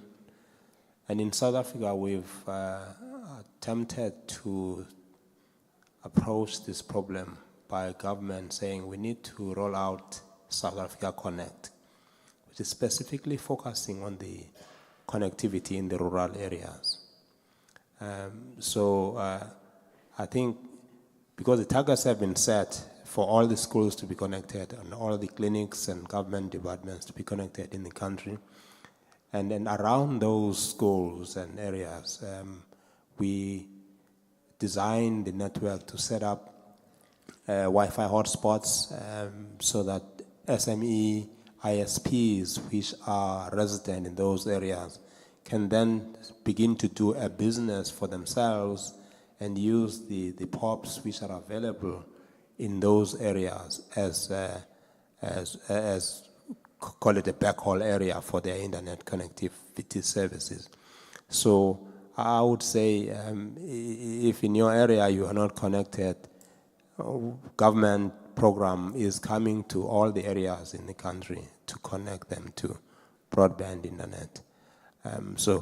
Just on the other area of the youth and what do we do, what is the economic value of training the youth and they don't have access, bring them skills, they don't then have access to jobs. I think it's a discussion which we must have here, which is a model approach, because government can provide employment to everyone. Now, I don't speak for government, I'm Centec, but we believe that government can be the stimulator of the platform on which private sector can provide employment. So government will provide the infrastructure where possible. Government will stimulate connectivity in areas where there is a need for connectivity. If you have in your village a little shop in your corner there which has internet connectivity, it becomes easier for you to provide services in that community, which could be even selling internet vouchers for the community. And as long as you provide broadband, Wi-Fi, hotspot in an area where people can access internet, at the end of the day, what we're intending to do is to make sure that there is connectivity to the home. But it is a journey, especially in the rural areas. We would want to connect to the home. But I think the starting point is providing public internet access. I think the last point I wanted to comment on is what Mr. P raised here, which is a very good point. To say, why don't we provide a portal wherein you can access partners from the BRICS areas? And I think the technical people who are dealing with the BRICS network would take that to themselves and maybe help us as BRICS countries to have that portal so that we can be able to access partners If we need devices in my village, we can say, Huawei, on behalf of China, have a look there and see if you can provide the devices which are appropriate for that community at a price that is very accessible to all of us. And I think the last point, Program Director, that I want to share is that in as far as the youth unemployment is concerned, it's a broad national question, DG, which we really need to look at education, for instance. Are we even training our children? Changing the curriculum. You know, the approach has to change in how we educate them. We have an education system and systems which say we're training you to be employed, but there's no company to employ you, and therefore we must train our children to create enterprises that will then employ people. And if we do that, I think we'll address the issue of unemployment. Thank you very much. And on that note, I think he was already doing my job of that we need to call on the next speakers for the thematic issue on investing in capacity building as well as skills development.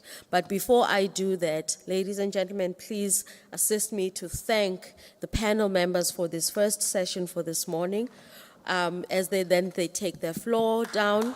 Thank you very much. We really do appreciate to the panel members, both physical here as well as online. I hope you also got the emoji hand clap on the people online.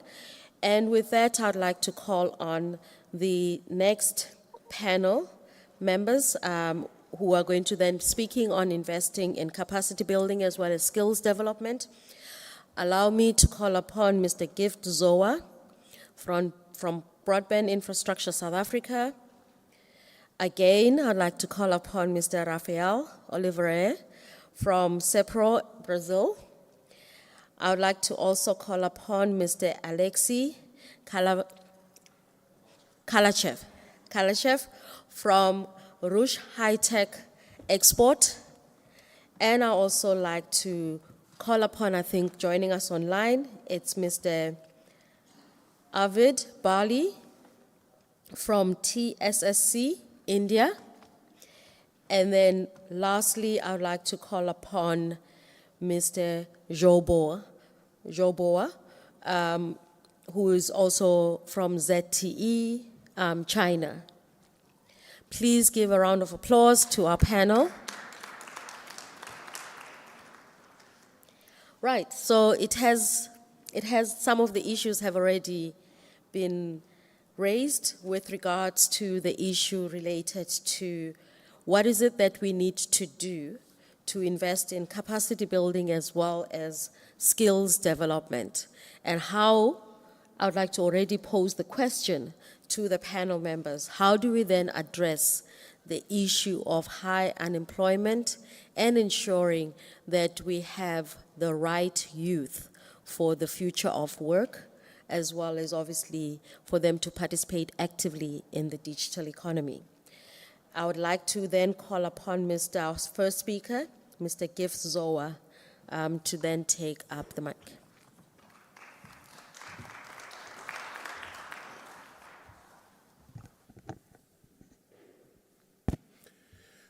Thank you, Program Director, Honorable Minister, Honorable Deputy Minister, honorable guests from BRICS, as well as the rest of the delegates that are attending this session. So in the earlier discussions, a lot has been said about the requirement for infrastructure. We have heard from India, from China, even from South Africa. You want the people in that particular area to go and repair it.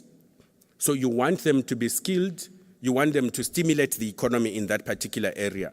And so then, from a BRICS perspective, it talks to us collaborating together to find out how the massification of skilling and job creation is done in each of the countries. We do not need to reinvent the wheel.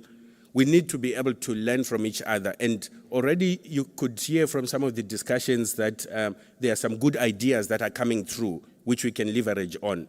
If you're going to create a portal that everybody will have access to, that will help a lot. And I'll give you also a simple example of what is happening. So with us in BRICS, we have decided that we need to collaborate and work together. We have decided that we need to open up the borders, we need to open up our economies and be able to do things much more efficiently. But if you look at an example of Germany, and this you can check up, Germany has said that this fourth industrial revolution is coming and is coming very fast, and in fact, it has arrived. So we're not going to be looking at all these protocols, we're not going to be looking at all the loops that we must jump and so on. We're just going to open up our economy to anybody and everybody who has got an IT skill. We'll fast track the visa application. Within 7 days, you can come to Germany and you'll be able to work. Now, that shows that they are not waiting for so many signatures to come on board. They are not waiting for a lot of training and they're just saying, come. The fourth industrial revolution has arrived. We don't have enough manpower. Are you coming from Ghana? Come. You're coming from South Africa? Come. So we need to be able to move faster and realize that if we don't do the training in our own areas, if we don't do sufficient training, we are not creating enough opportunities.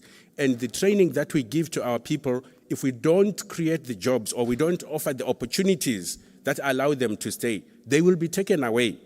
And if you imagine how much training, how much effort, how much money will have gone into that, you can then begin to see how the first world country remains first world because they open up.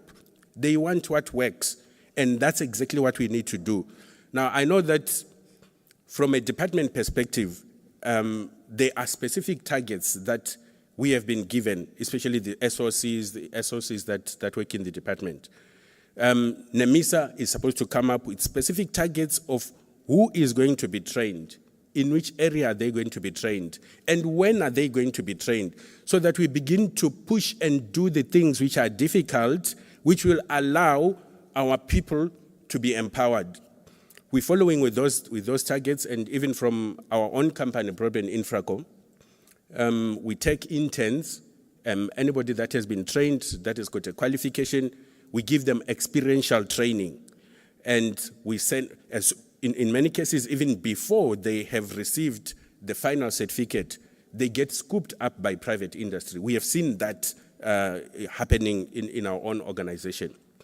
So from a BRICS perspective, we believe that the collaboration and the agreements that we are going to sign together will allow us, number one, to open up and make it easier for training between the different countries.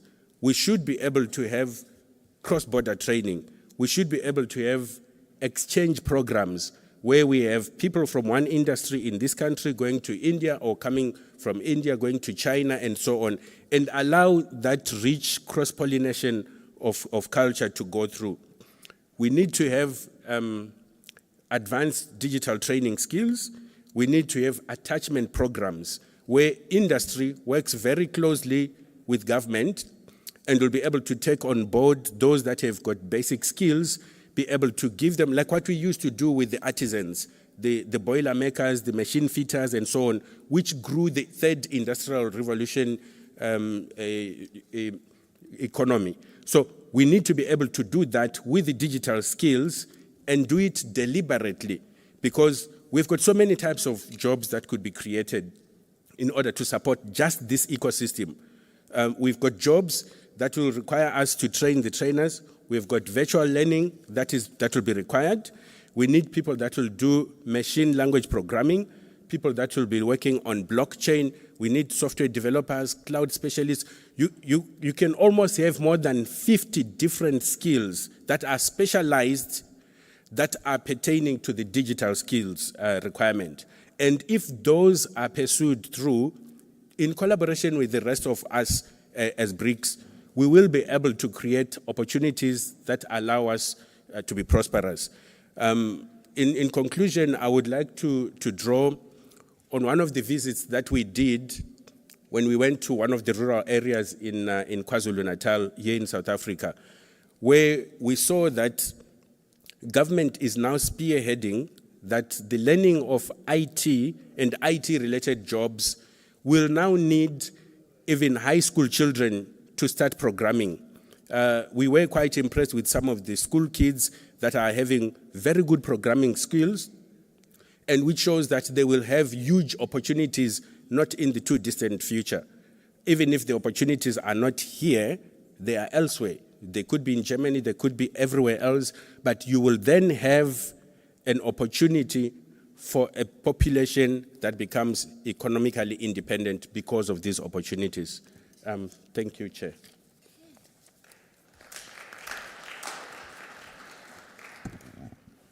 Thank you very much, Mr. Zoa. And on that note, I can see that there's a lot of interest as well in around the room on this topical issue. Let me then call upon once again to Mr. Rafael Oliveira from CEPRO, Brazil. If you could then also share with us the initiatives that are taking place in as far as building or ensuring capacity building as well as skills development. If everyone allows me a little personal note, I really love those panels. If you allow me a little personal note, I really love those panels because you do your talking points and everything that is being discussed, and those talking points are thrown through the window. We're talking about capacity building. And the question on the first panel is youth unemployment. There's something really wrong.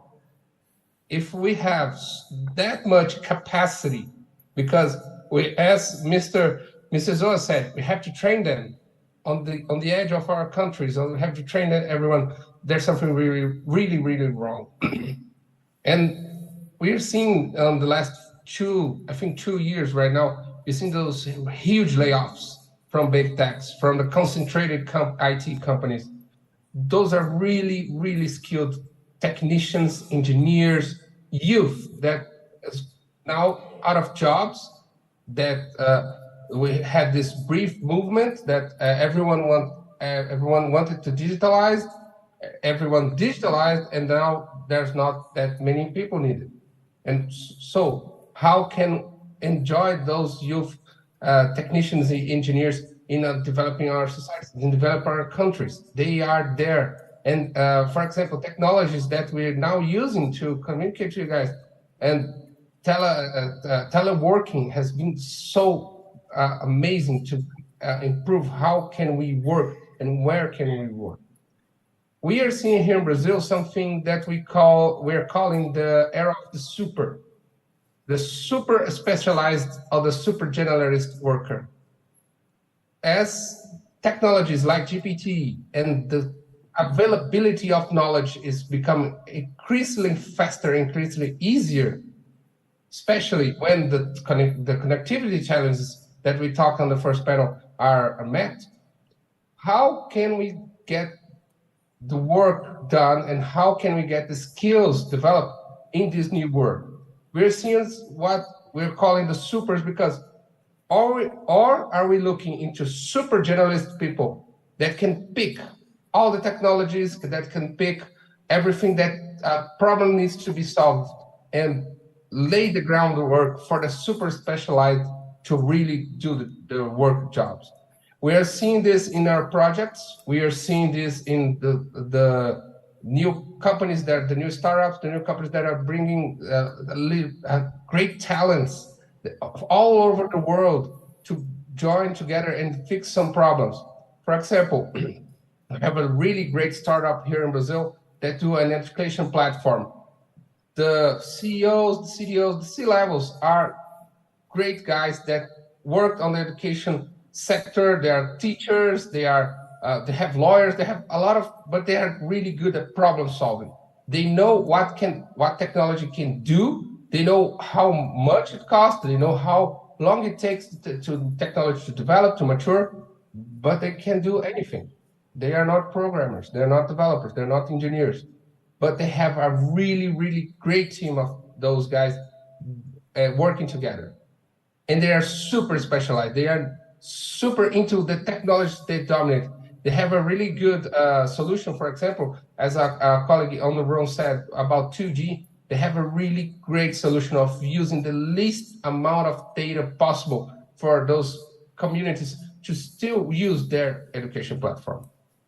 Beyond that, education, as we're speaking, must have a change to face what we're calling the GPT, because, as I said, the availability of information is going to be faster and it's going to be easier. Everything you want to search or learn is on the internet, but it's still hard to look into what's a trustworthy education, what we can really learn from, and what is not false or not wrong. As this AI are bringing that knowledge even closer to everyone else, as now we can speak to one and ask simple questions that have really complex answers, how education will change from learning something to learning how to use it. Again, borrowing from Mrs. Oa's speech, we have to have users and learners on the forefront of this revolution, because we're not going to be asked how something works. We want to use that thing. We want to send that work directly to our communities. We also need a lot more cooperation in building IT capacity. We have to move from only one source. We have to move from only one big tech. We have to move from only one provider. Because as we speak, every country in the BRICS are getting a lot of money deployed on infrastructure, on cloud-based services, on AI services. And as you start to use it, you see how much money is being wasted.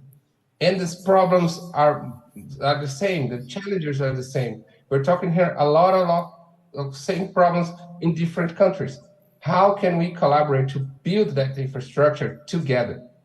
We know that there are cultural differences, there are security challenges, but there are some challenges that have to be faced on. Because as we build that infrastructure collaboratively, the prices go down, everything goes down. And then that's where it passes through our citizens, to our companies. It's there when our startups, our youth can enjoy cheaper first-based solutions, because they are shared, because they are compartmentalized. And on the last note I want to talk about also is that the skills that we're developing now and the people that are developing that skills have to have in mind. We are transitioning from a kind of living that we had one work or one job or one college degree, for example, to a generation that we have skills.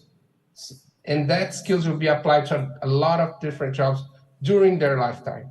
So how the technology, how the platforms can work with them so they can provide better services, so they can be better with that skills that they have. So you're going to study, you have a college degree, not in 5 years, but in 2, but you have 2 or 3 college degrees. The technicians that are coming from high school or middle school, they are going to be faster. We now have a huge sector here in Brazil. For example, they are learning to code in middle school. They're getting ready for being productive to get to the society that work that they can bring. We need to provide the platforms. We need to provide the technology so they can thrive. And you go back once again to the youth unemployment problem. One of the things that a lot of studies are seeing is that disconnection. We can take, if you see like a really good path, you can take from 15 to 20 years to finish your formal education. And the job sector, the private sector, and even the government are not going to wait for that. And they are creating solutions for substituting those jobs. So we need to face this challenge head on and collaborate so we can bring a lot more for our youth and for our countries, especially in creating new jobs and creating those skills. Thank you.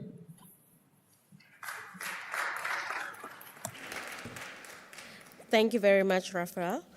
Our next speaker comes from Rush High Tech Export from Russia, Mr. Alexei Kalashev.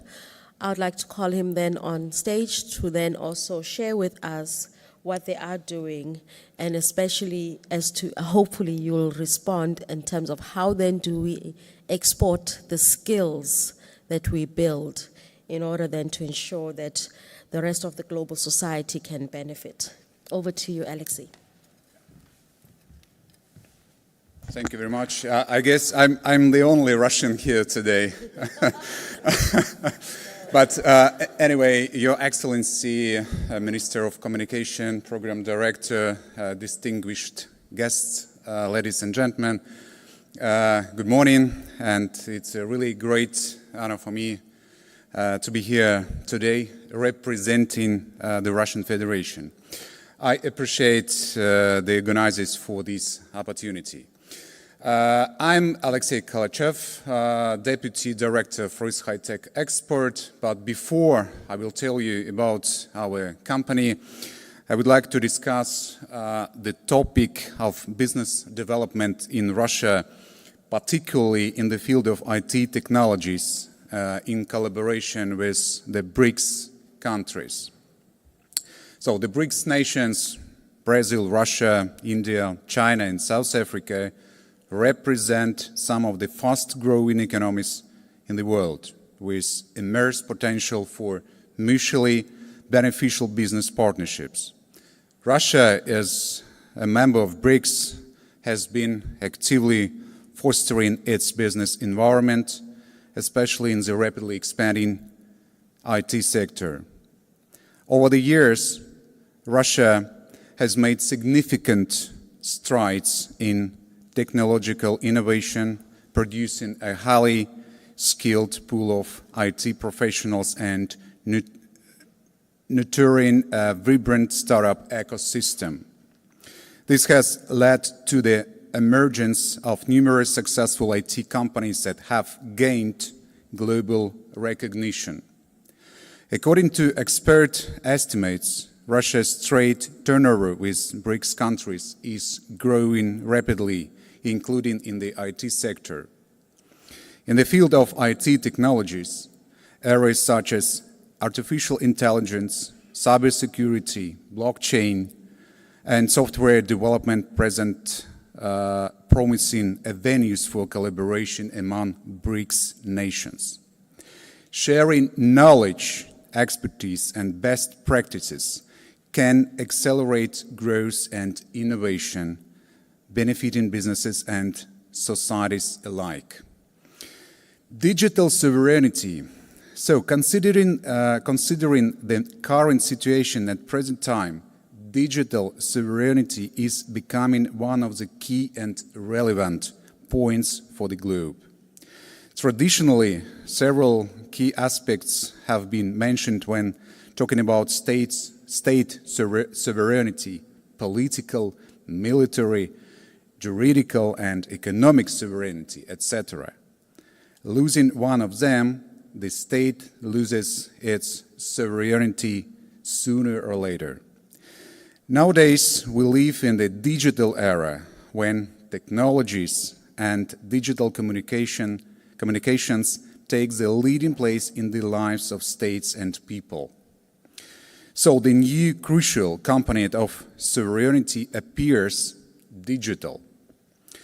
If a country nowadays does not maintain its digital independence, it will eventually lose all other components of sovereignty in the near future. While it's absolutely clear what the traditional components of sovereignty are, the concept of digital sovereignty needs to be explored.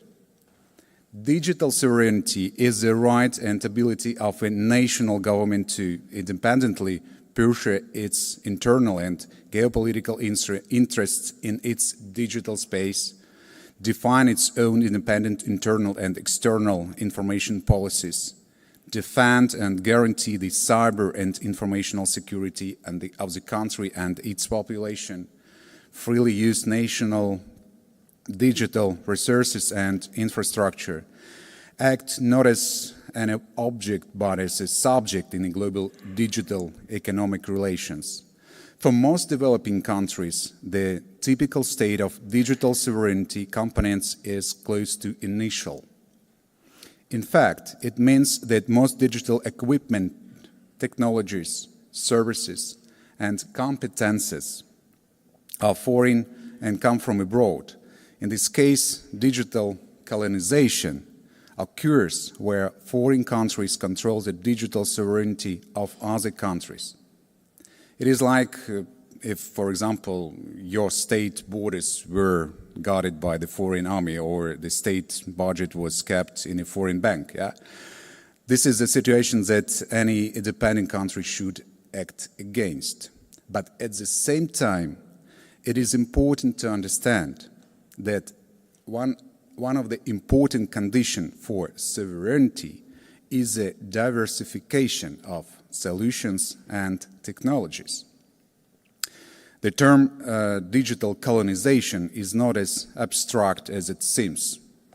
Specific threats and risks arise as a result of the loss of digital sovereignty. Hardware and network equipment failures can arise when being managed by foreign subjects, such as hacker groups or hostile states.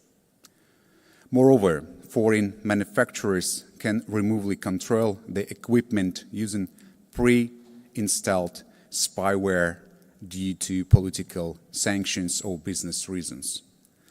All the data stored in the state's information system or transferred through network channels, including confidential and secret information, may be stolen and used by third parties, destroyed or corrupted, become public due to intended leakages based on security vulnerabilities.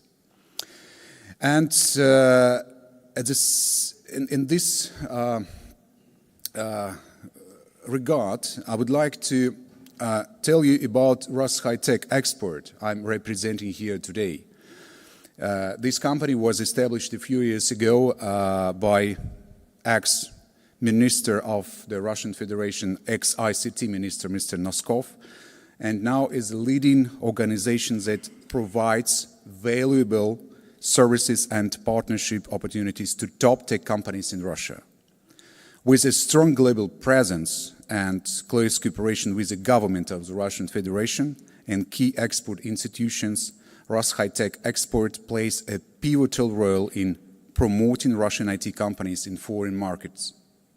By partnering with over 100 Russian top tech companies, Ras High-Tech Export offers a wide range of benefits to its partners. So this includes access to financing opportunities, software and solution development, and global operation support. Ras High-Tech Export acts as a value-added integrator, connecting different providers from Russian Federation and assisting with financing and training, making it easy for companies to enter foreign markets.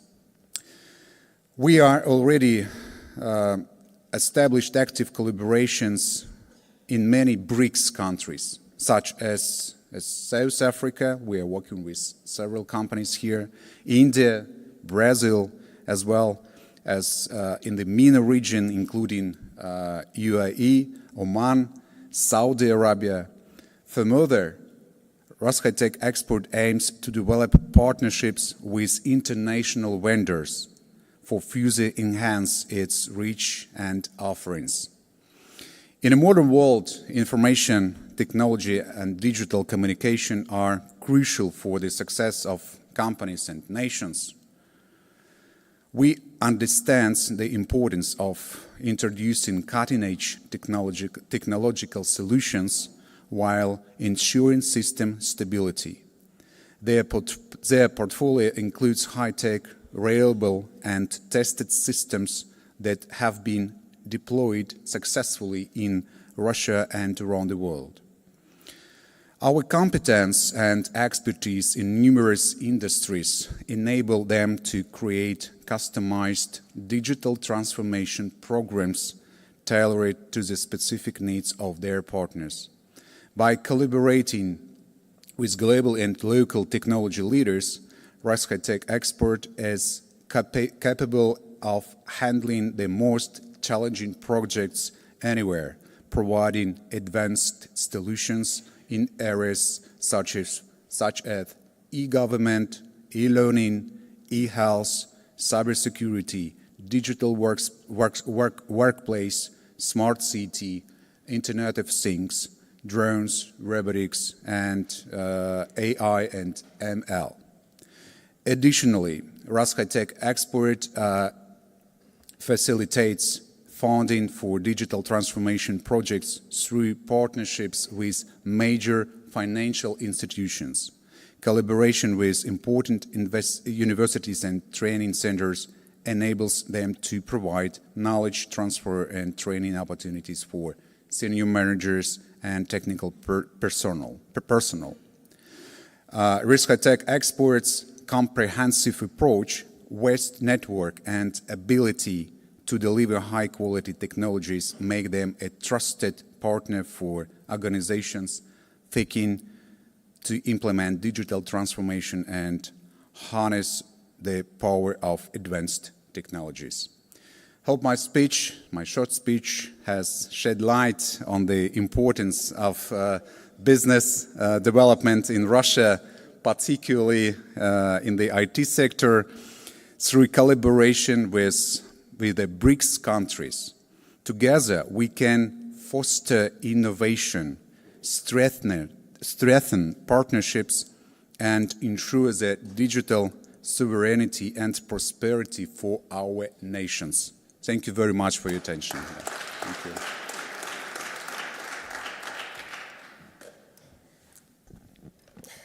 Thank you, Alexei. So I'm hoping you heard earlier that people were interested in terms of the collaboration. So this is but one. But before that, let me then also call upon Mr. Avid Bali from India. He is representing the Telecoms Sector Skills Council of India. He will be joining us online. Mr. Bali, good morning. Yeah, I'm there. Yeah. Good afternoon, good morning. How are you? So it is a very interesting session, and we are very happy to join. So what we are in the field of skilling. In India, we have got a Skill India mission, and there are skill councils for different sectors. So I'm CEO for Telecom Sector Skill Council, and we are responsible for skilling in the field of ICT. So what we have done is, just to make things more clearer, we have made a small presentation which we'll like to run through. My colleague, Mr. Neil Franklin, will run that presentation. So Neil, please put the presentation. Yeah. Ladies and gentlemen, thank you for inviting us and giving us the opportunity to be part of the BRICS B2B dialogue. If the technical team could allow me to share my screen, because I'm not. No, this is his logo, so he needs to share the presentation. Yeah.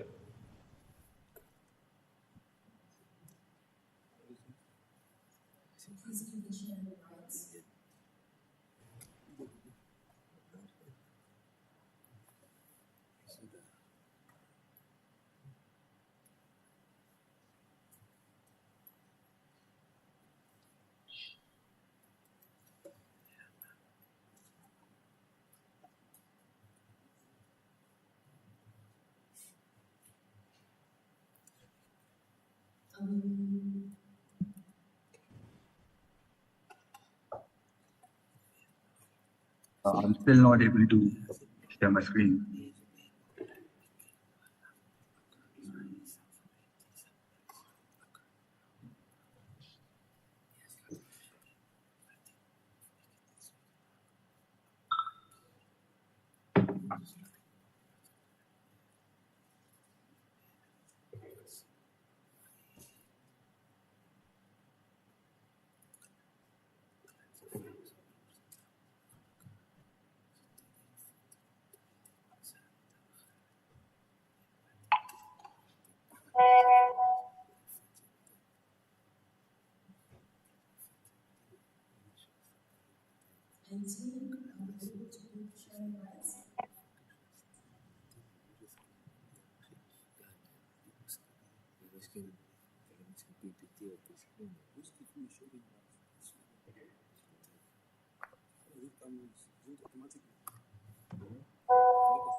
Yeah.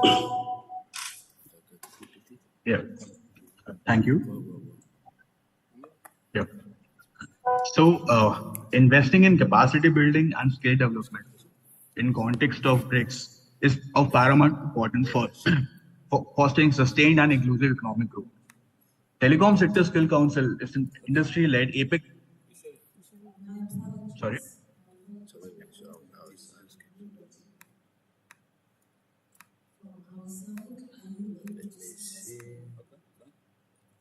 Yes.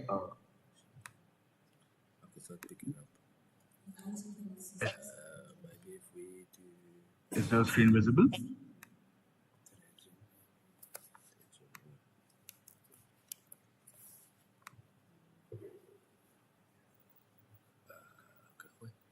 Is my screen there? Yes, it is. Thank you very much. So as I was saying, investing in capacity building and skill development in context of BRICS is really important. So paramount importance for fostering sustained and inclusive economic growth. TSSC is a industry-led apex body just dedicated for skill development in India for the telecom sector. We do different kind of projects. We are exploring the capacity of us to enhance the quality and relevance of training in vocational education, including strengthening links with enterprises, promoting workplace-based training, and addressing negative perceptions in the TVET track.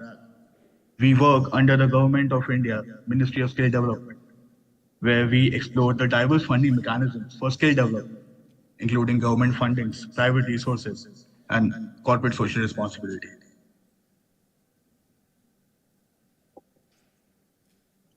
Now, to understand how the skill development ecosystem works in India, the Skill India Mission is an umbrella scheme that works in totality of the country, where we connect both industries and people of India and bring to them completely government-funded schemes like PMKVY, which stands for Pradhan Mantri Kaushal Vikas Yojana, and ESD, TEDUGKY. For different ministries, we do provide fundings to the students, and we have a complete setup, a network of training partners across the nation. We as TSSC take care of the entire ecosystem. We care about the chief objective to empower the youth of our country with adequate skill sets which will enable their employment in relevant sectors. Talking about TSSC, we have over the past 10 years trained more than 1 million trained manpower. We have developed 100 plus skilling modules as per the industry levels. We have about 1,000 plus training centers across the country. We have our assessment partners who help us with assessing and certifying our youth. And we also have built proper comprehensive relationships with industries. At TSSC, we take care of telecom sector, and we have divided the telecom sector into 4 sectors: passive infrastructure, network management, manufacturing, and managed services. And as we move towards digital transformation, we take care of 5G, IoT, AI, cloud, drones, and retail. And we provide education and skilling in those sectors. Currently, as my colleague just said, that the backhaul of fiberization of internet is missing, right? So we take care, we give special focus to 5G technologies as it has been just been launched in India, enterprise sales and telecom, the fiberization way for connecting the country, and manufacturing of devices and infrastructure.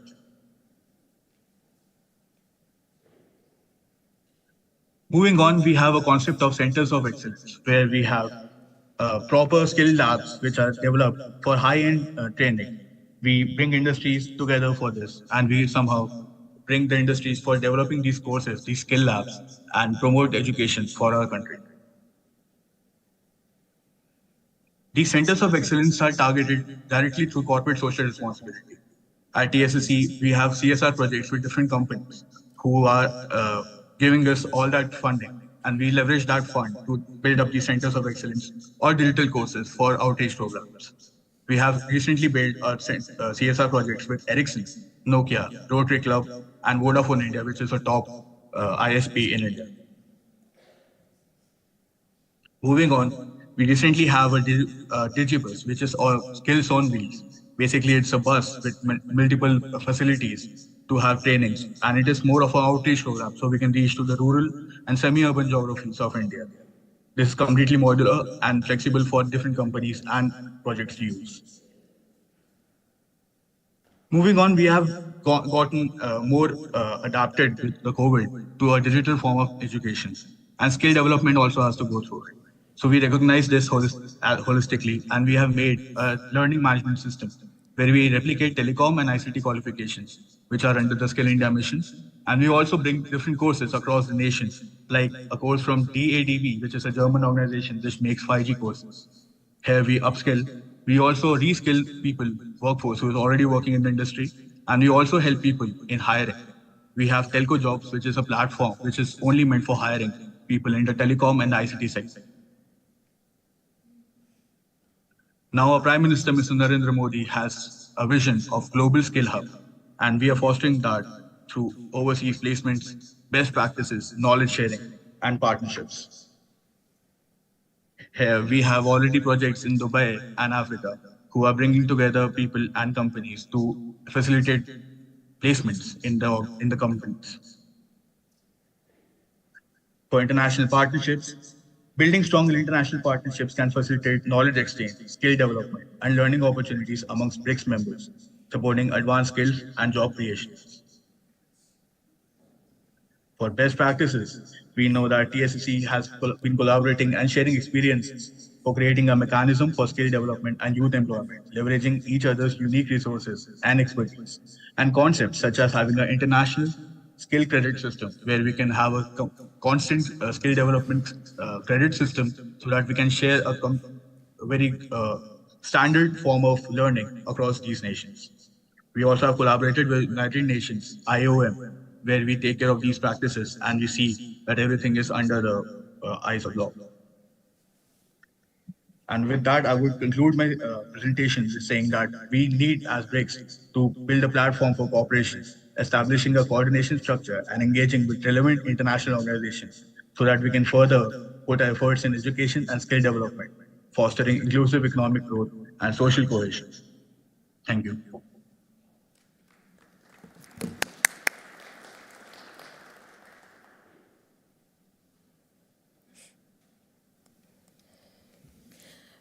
Thank you very much to the distinguished delegates from India for their insight in terms of the programs that they're doing and how then they've created one central portal for the training and also for then the youth to utilize.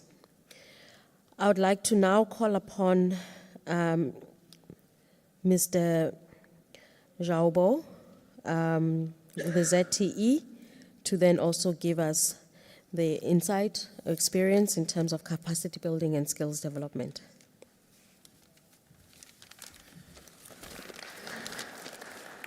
Thanks, Minister and Chairman, ladies and gentlemen. This is Bob from ZTE. I'm the Managing Director of ZTE South Africa. Thanks again. This is my great honor for giving this opportunity to talk about the digital transformation strategy and the procedure, which most of the enterprise and companies they are following. So in this current world, in this era of rapid technological advancement and globalization, we believe that the digitalization has become a key driving force for the economic growth, innovation, and the sustainable development. The developing countries lag behind the developed countries in terms of information, but with the post-pandemic economy recovery, especially the rise of the digital economy, the developing countries are gradually entering a peak period of digital construction.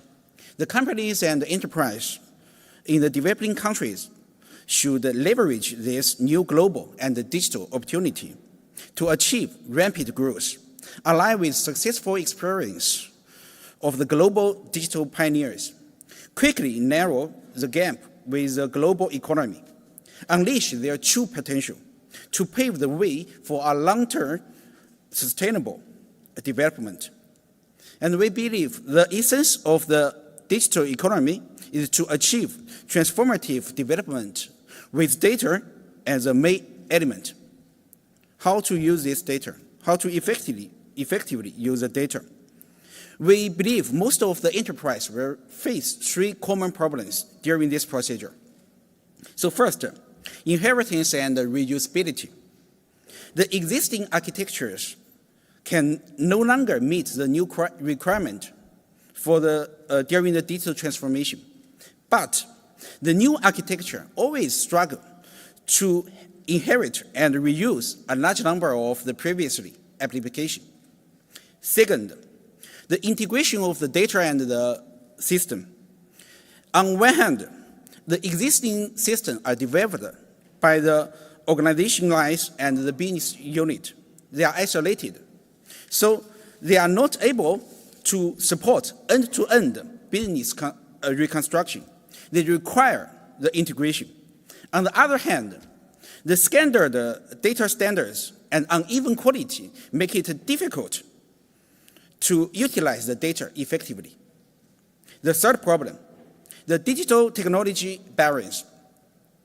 On one hand, the new technology, like the AI technology, are becoming increasingly complex. On the other hand, those complex technology has higher requirement for the infrastructure, such as cloud and the networks. So we believe, overall, the primary solution to those problems will be to build the digital infrastructure, especially focus on the 5G-based connectivity infrastructure and the cloud-based computing infrastructure. In this regard, the key lies in the investment of the countries and the government, as well as the effort of the digital infrastructure builders like the operators and the ICT companies. And regarding the enterprise, the focus should be on the construction of the smart platform. Those smart platforms should provide the enterprise with full stack digital technology, service-oriented all-domain data capability, and agile innovation support. The construction of those smart platforms is not just adopting new technology. It involves a comprehensive transformation of a business procedure, culture, and mindset.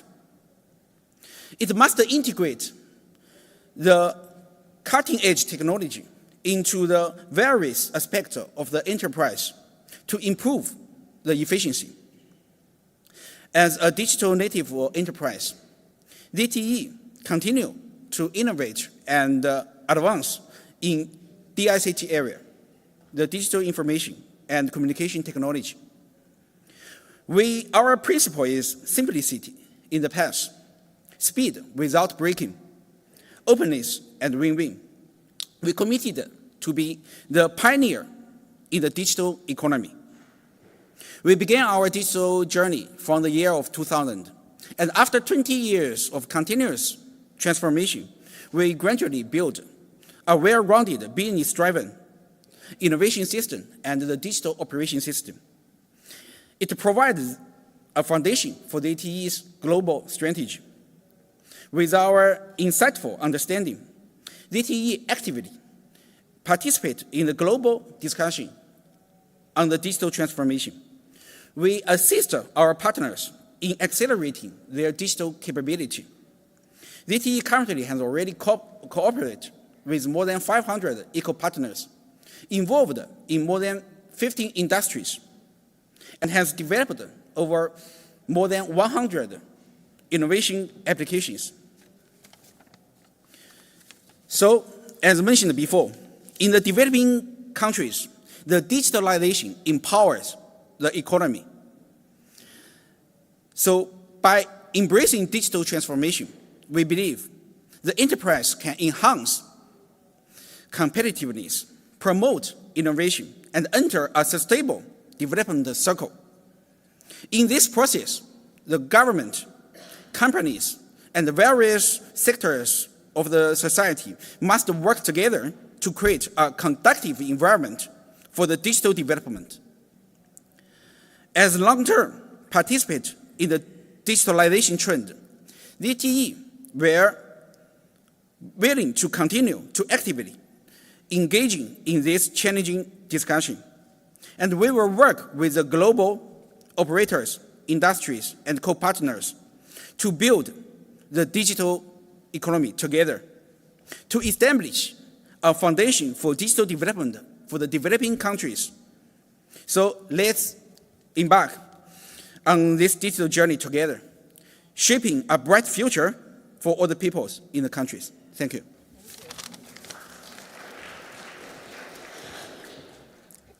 Thank you very much. That then concludes the panel presentation on capacity building as well as skills development. Owing to the issue of time, I will then take 3 hands. I know that some of the issues were posed in the earlier session, and therefore we'll then allow, if there are any other additional questions, to be posed to the panel members. I would like to give a fresh take to those who haven't spoken before.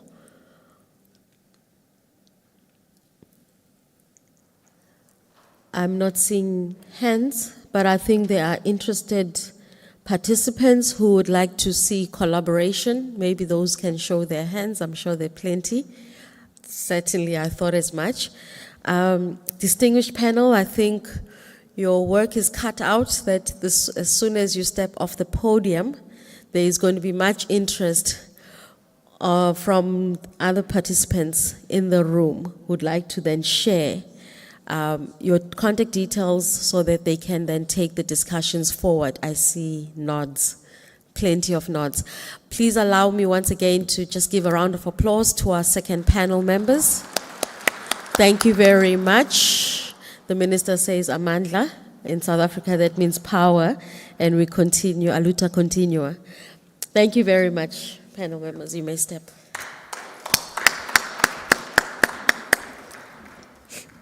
With that, you'll have to pardon me. I've been in air-conditioned rooms for the past 3 days, so I am a bit congested. I would then like us, I forgot to mention that we are serving tea and coffee outside. So if you would then like a quick cup of tea or coffee, mindful of the fact that we are closer to lunch, so I would also advise that you do not indulge too much in terms of the treats so that you save room for lunch later.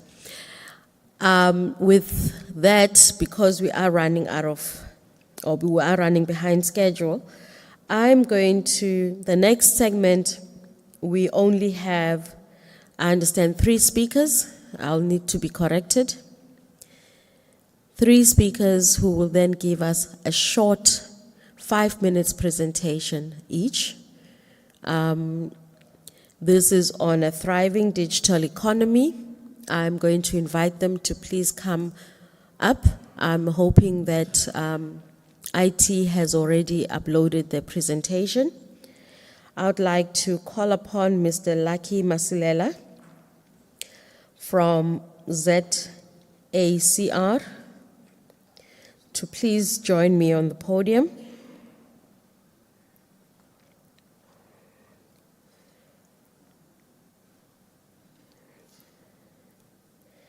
And then also the representative from the Center for Development of Telematics Government Office. And this is Mr. Raj Kumar. I think he is joining us online.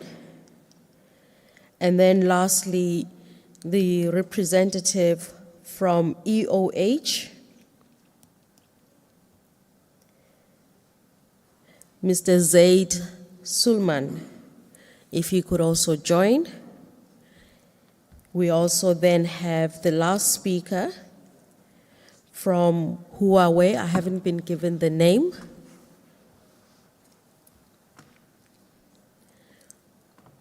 Okay, so these are the three speakers.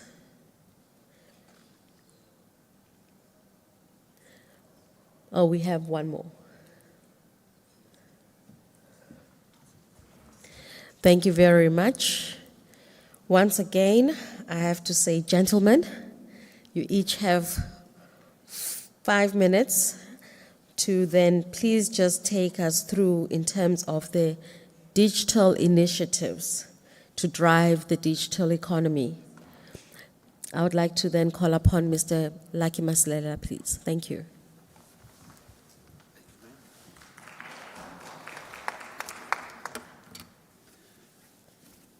I think it's still afternoon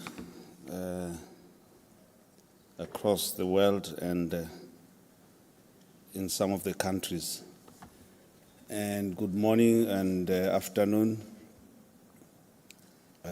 recognizing our minister present and the deputy minister and all protocol observed. My name is Lucky Masilela. I am standing here representing ZA Central Registry and Registry Africa. The products that we administer or that we manage, I believe are ideal for the continent and for this event today, and BRICS in particular. And these products that we administer are your co.za, org.za, web.za, and net.za. And we have .Cape Town, .Durban, .Joburg, and .Africa. We are administrators of the largest domain name base on the continent by size and number of products, and we also administer this premium name, .Africa. We are not very popular, or we are not known as a company, because we have successfully provided a resilient, stable internet in South Africa. Who wants to know the engine when the car runs very well? This is where we stand. This car is running very well. Our internet in South Africa, touch wood, has been very stable and resilient. When we think of a thriving digital economy, we immediately think of domaining the undomained. And this is creating an enabler for effective participation in the economy through the use of technology and in particular, the domain name. This means the citizens need to have access to a secure, reliable, and resilient domain name for them to participate in this space. This means that a domain name that is recognizable, governed through or by transparent policies and driven by multi-stakeholders. An identifier that will enable one to participate and contribute to the e-commerce, which is pivotal to any economy to thrive. A domain name, obviously, is in the epicenter of building email addresses and web pages. Both these platforms, your web page and your email, provide business and communities 24/7 availability. This is where you can trade your wares. This is where you can communicate. This is where artists can post their content and enable complete communication. A thriving digital economy of domain name means enabling users to own their content and distribute their content. The challenge today is the limited amount of content on the digital space in our own languages, and who currently owns and manages our content and equally distributes our content. We need to be correcting that. For South Africa, this journey of a thriving digital economy starts somewhere with the transformation of the sector. We have to work towards the transformation of the sector. We've been working very hard at this with ZEDNA to ensure that the sector is more inclusive and open so that we can achieve this dream of domaining the undomained.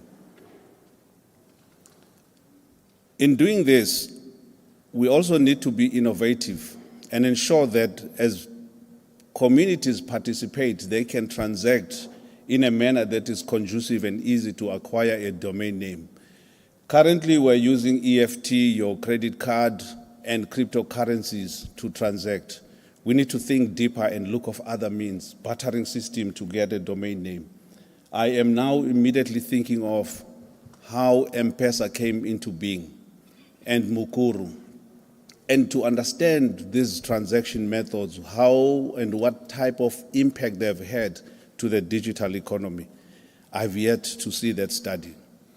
Finally, we need to launch a campaign that provides email addresses to learners. I know equally here with Zedna, we've been pondering over this matter to ensure that we do domain our learners at schools. Equally, the government has been toying around the issue of tablet. And I believe each tablet must come with an email address to those learners. This reminds me of a trip that we undertook with Minister Yunus Karim to Finland and particularly Estonia, where we discovered that when a child is born there, with their ID, they already have a domain name associated with, which they can enable as they grow up into an email address and build a web page. I believe that is possible for us. We administer 1.3 million names. I think it's not enough, and the youth are not connected. They're not part of that 1.3 million. We need also to think of our domain names as a tool for growing our economy and service delivery. Think of tourism.Cape Town. Think of electricity.Cape Town, where the city issues a utility bill using a domain name for each city, like your .Joburg or your .Cape Town. And these are the possibilities that are critical in dealing with the thriving digital economy. On that note, I want to thank you all and want to inform you that ZACR and Registry Africa are open to business. Talk to us about the future of this thriving digital economy. I thank you.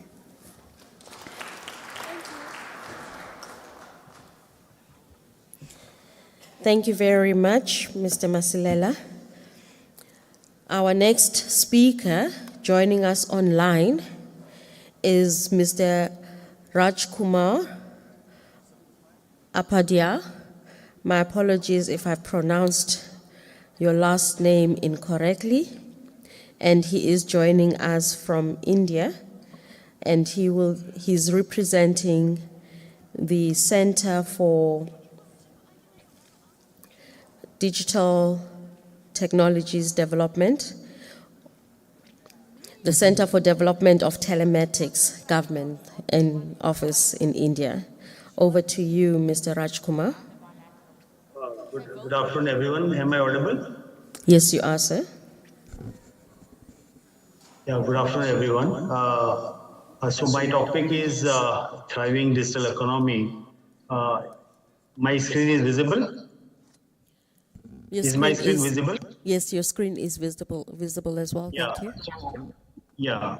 So digital economy is basically the primary enabler for this digital economy is internet. It's driven by the internet. The nature is global. It's not limited to your geographical boundary. It is available 24/7 because it's enabled by digital technologies. It is data-driven.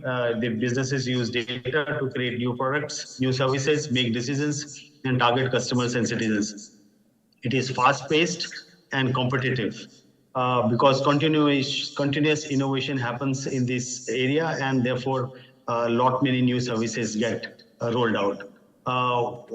The penetration of smartphone among masses has enabled access to digital information and transactions, and therefore there is a lot of growth in the area of e-commerce and e-payments. Globally, digital economy today contributes around 15% of global GDP, which is likely to grow. 30% of the global GDP will come from digital economy, and will create 30 million jobs by 2030. Global digital payment market is also expected to grow from 88 billion in 2021 to around 180 billion by 2026. As far as India is concerned, India is world's second largest telecommunication market and one of the largest mobile data consumer. We have very low data rates, and which has enabled our digital economy to go and leapfrog. India's digital economy was 3% of total economy in 2014. We have currently gone to 10%, and it will grow to 20% by 2026. India's digital economy will rise from $275 billion in 2022 to $1 trillion by 2026. So now, what are the factors? What actually is the enabling environment which that needs to be created so as to proliferate these digital technologies so that our citizens can make use of it? The first, mobile has become definitely an enabler because many of the countries actually leapfrogged. The costly landline infrastructure was difficult to penetrate, and therefore the mobile became very handy, and it became a enabler for rolling out digital technologies. So what we need, this mobile gives you a technology, but we need the universal availability so that the vulnerable population in both developing and developed countries that lack to access actually get risk to be left out. And that creates much more higher divide in terms of digital as well as economic divide. We need universal, therefore we need universal availability. For example, in India, we have a program called BharatNet, where we provide fiber to each of the village through government schemes. Then we need quality network. We need deep proliferation of high-speed mobile network like 4G, 5G, Wi-Fi, optical fiber. Affordability, one of the important aspect. India is, we have been offering data rates of rupees 10 per GB, and which is one of the most important requirement that we provide affordable access so that many low disposable income people also can get into the digital mainstream. Devices, we need to make devices available at a lower cost. Security is one of the very important area because of the digital proliferation. Cyber security is also becoming very, very important. Therefore, we also need to work on security and policies. We need to get the institutional readiness. Government policies should be aimed in such a manner that we create the public platform and involve private entrepreneurs to roll out these technologies. In India, we have been able to implement digital transformation using 3 schemes: Jan Dhan Yojana, Aadhaar, and Mobile. Jan Dhan Yojana is a Prime Minister Jan Dhan Yojana scheme wherein the all unbanked people were brought to the banking system so that they can make the payments using various platforms. The Aadhaar gives a unique identification, and mobile allows you to use any of these applications which are enabled, and you can make payment using your identity, Aadhaar, and your bank account, what you have. So I will go to Jan Dhan. Jan Dhan is basically, it is actually facilitates easy financial inclusion. Unless until financial inclusion happens, people will not be able to use digital platforms. So therefore, the first step India took is the creation, opening of bank account of all the unbanked people. And we could currently overall 0.49 billion beneficiaries were brought in the banking system. The total amount banked till now is 1,808 billion Indian rupees as in December 2022, and 56% of these Jan Dhan account holders are women, and 67% of these accounts come from rural and semi-urban areas, and those are the most vulnerable population, and therefore it is necessary to bring them into our main stream. 190 million RuPay cards have been issued under this Jan Dhan scheme. Then is the Aadhaar. I think Aadhaar was well talked about in yesterday's session also. India has achieved 99.9% of the population under Aadhaar, which allows you exactly authenticate and streamline the authentication service. One can open our bank account, get a gas cylinder, get a passport, get a vehicle, or file an income tax. It actually improves the efficiency. Today, Government of India is able to directly transfer to the bank account using these Aadhaar systems and direct benefit transfer. Employment schemes are also being actually administered through this Aadhaar scheme. The another is UPI. This was also well talked about yesterday, so I won't talk about it. This is a unique unified payment system. The beauty of this system is a public platform but managed by the private entrepreneurs.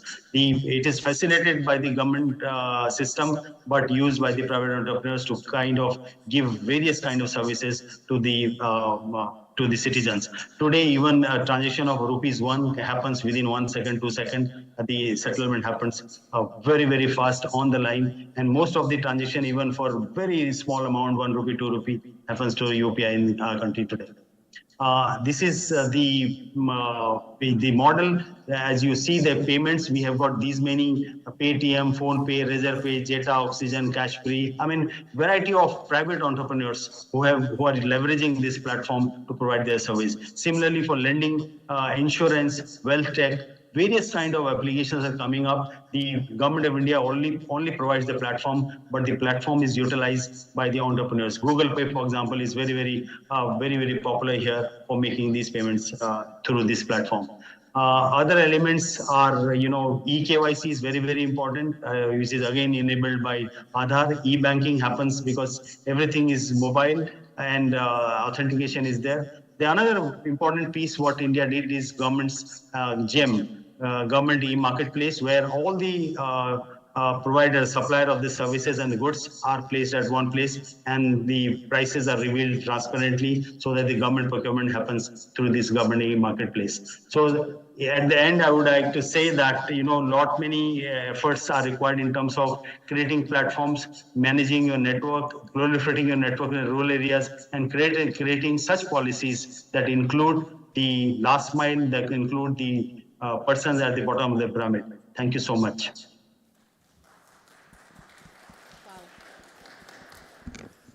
Wow, that's the only words that I can say now. I think impressive in as far as the initiatives being undertaken, in as far as not just digital skills development, but it is a digital revolution. Thank you very much. I would then like to call upon the EOH representative to then also, Mr. Suleiman.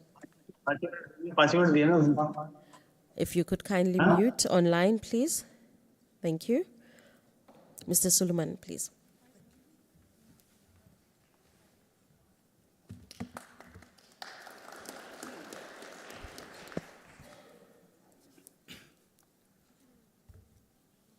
Honourable Minister, respected guests, leaders, friends, colleagues.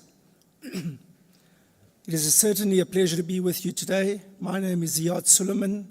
I'm the Group Chief Commercial Officer at EOH. In addition to that, I also serve as the Chair of 4IR in the digital economy for South Africa at BRICS, and I'm also serving as the Chair of PPGI. It is indeed a pleasure to be with you this morning. Apologies for the voice, just recovering from a bad bout of flu, but I wanted to be here to share the vision that we have for South Africa at BRICS. In understanding the backdrop of the emergence of the digital economy, it is important for us to understand how we actually end up in the fourth industrial revolution. If we think back to the 1800s, where 100 years approximately took us to move from 1800 to 1900 through the emergence of steam power driving the economy. In the 1900s, we ended up with, again, mechanization of mass production as a result of electricity. From the late 1970s into the early 2000s, what we found was that we saw the internet and the automation industry really mechanize and drive global economies. Today, we sit at the cusp of where the last 20 years has really been mechanized by the fourth industrial revolution. This really centers around multiple different types of technologies which we as a global society certainly need to take advantage of. So when we think about the emergence of cloud and data and AI and security linked to other more progressive technologies like blockchain, as well as 3D printing, 5G, etc., it is important for us as a country to continue the cooperation and collaboration with all of these respective BRIC countries and our other wider partners. So therefore, this collaboration for us is meaningful, it is significant, and we certainly would like to take advantage of that. In terms of the opportunity and the challenges, there is no doubt that as a result of our large domestic markets, our great potential in youth, our well-developed infrastructure, we are really at the cusp of taking advantage of really a new technological revolution. Are we really taking advantage of the BRICS collaboration? Not fully. South Africa is simply 2% convergent in terms of the digital economy, whereas the leader is Brazil with 22%. In this context, South Africa has a lot to gain, not only from our BRICS countries, but from the fellow representatives from other countries as well. In terms of the opportunity, we certainly have to bridge that digital divide. What we cannot allow is for there to be an exclusive society where the digital divide simply continues to be broader and broader. Therefore, there's an innate responsibility in all of us as leaders to make sure that we do bridge this digital divide by focusing on the core imperatives that all lies within our hands. It means that we do need to connect both rural and urban, wealthy and poor, connected and unconnected, skilled and unskilled. Therefore, it is critical that we make sure that we take advantage of the potential of the digital economy. Through this, as South Africa in the BRICS digital economy, we are really focused on a few core streams. The 4 core streams that we are focused on are connectivity, SMMEs, digital skills, and then fourthly, platforms and e-commerce. Connectivity is extremely important at the heart of the 4th Industrial Revolution. If people are not connected, they cannot participate in the 4th Industrial Revolution. We cannot allow for people to be marginalized, and therefore we ask for partnerships of expanding our convergence of technology and connecting those that are currently unconnected. Some of the initiatives that we have focused on as South Africa is making sure that we take advantage of reducing the inhibitors by ensuring that there's a greater deployment of communication infrastructure. Through the South Africa Connect program, we have certainly connected many municipal functions, including government into private. And we've seen large wholesale adoption of e-commerce as well as technology platforms through this. We're also working on frameworks and white papers in order to ensure that there is thought leadership. And over and above this, in order to ensure that connectivity is really driven, we need to make sure that connectivity is not focused on in isolation. It really is around connectivity together with infrastructure. The second area that we are focused on is around SMMEs. We really believe that SMMEs and entrepreneurship go hand in glove with innovation. It is important for us to solve the SMME issue in order to give them opportunities in order to reduce unemployment. Through the creation of opportunity for our young people and emerging businesses, it will allow us certainly to become more innovative. It certainly allows us to adopt a wider scale of technologies and allows our entrepreneurs to become part of supply chains. The earlier speaker spoke about promoting women in the digital economy. For us, it is fundamental. Ensuring that our entire populations become part and parcel of how we develop our entire fiscus is absolutely critical. Localized networks, critically important, enhancing entrepreneurial spirits and skills, extremely important, and making sure that we develop not only centers of excellence, but also incubation hubs to accelerate this growth is fundamental. Part of these activities in the SMME landscape centers around bridging the digital divide, enhancing an entrepreneurial ecosystem so that people form part of supply chains, and enhancing research and development, but also promoting policy development for tech entrepreneurship. The third area that I'd like to highlight is really around digital skills. For us, this is the cornerstone of really taking advantage of our emergence as a true technological power, not only in Africa, but also in the globe. Right now, in South Africa finds that a large amount of work is actually being offshored, and with the emergence of developing the true skills that we certainly have the ability to do, we are able to ensure that we reshore a lot of the work. We are able to foster our partnerships with our fellow BRICS countries, but also we're able to ensure that we create the emergence of youth through tech hubs and other forums. In this regard, we have a number of different programs that are running. We've recently seen the emergence of the Collective X, which is really focused on reducing the skills gap by ensuring that we have demand matching supply. Finally, I'd like to talk about platforms in e-commerce, and in this regard, this really allows people to take advantage of scale. It is absolutely critical that as we think about giving people skills and then having the right connectivity, then we allow them to be able to have a platform where they could promote not only their skills, their services, and their solutions, but also make sure that they're able to scale that multifold. This is critically important for us as we think about the cooperation and trade between our respective countries. Whilst we follow all of these things, it is important to be responsible and ensure that our security is front of mind. So in conclusion, South Africa is open for trade. We have an emerging economy. We have great infrastructure. We have the right makeup. We have the people. What we do need is those partnerships and collaboration to take advantage of not only our many fantastic companies that we have in the country, but also the emergence of our potential. I thank you and wish you well. Thank you.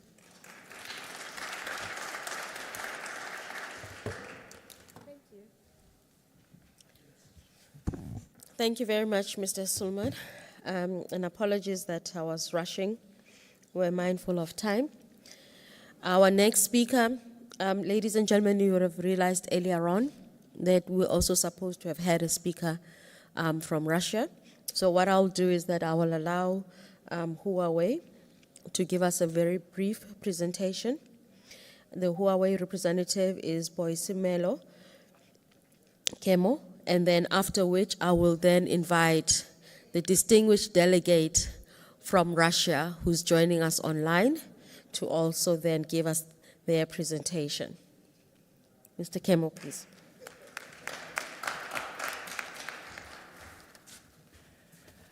Honorable Minister, your esteemed counterparts from the BRICS countries, all protocol observed. My name is Kemohotsitse Busielo. My name is Kemohotsitse Busielo. I'm responsible for government affairs at Huawei Technologies, and I have the unenviable task of being one of the last speakers before lunch. Having lived in China for 3 years, I think it's important I say to my Chinese colleagues, Daja Hao. I lived in China for 3 years. I now work for a Chinese company in Johannesburg, so I think I am the representation of the power of BRICS at a people-to-people level.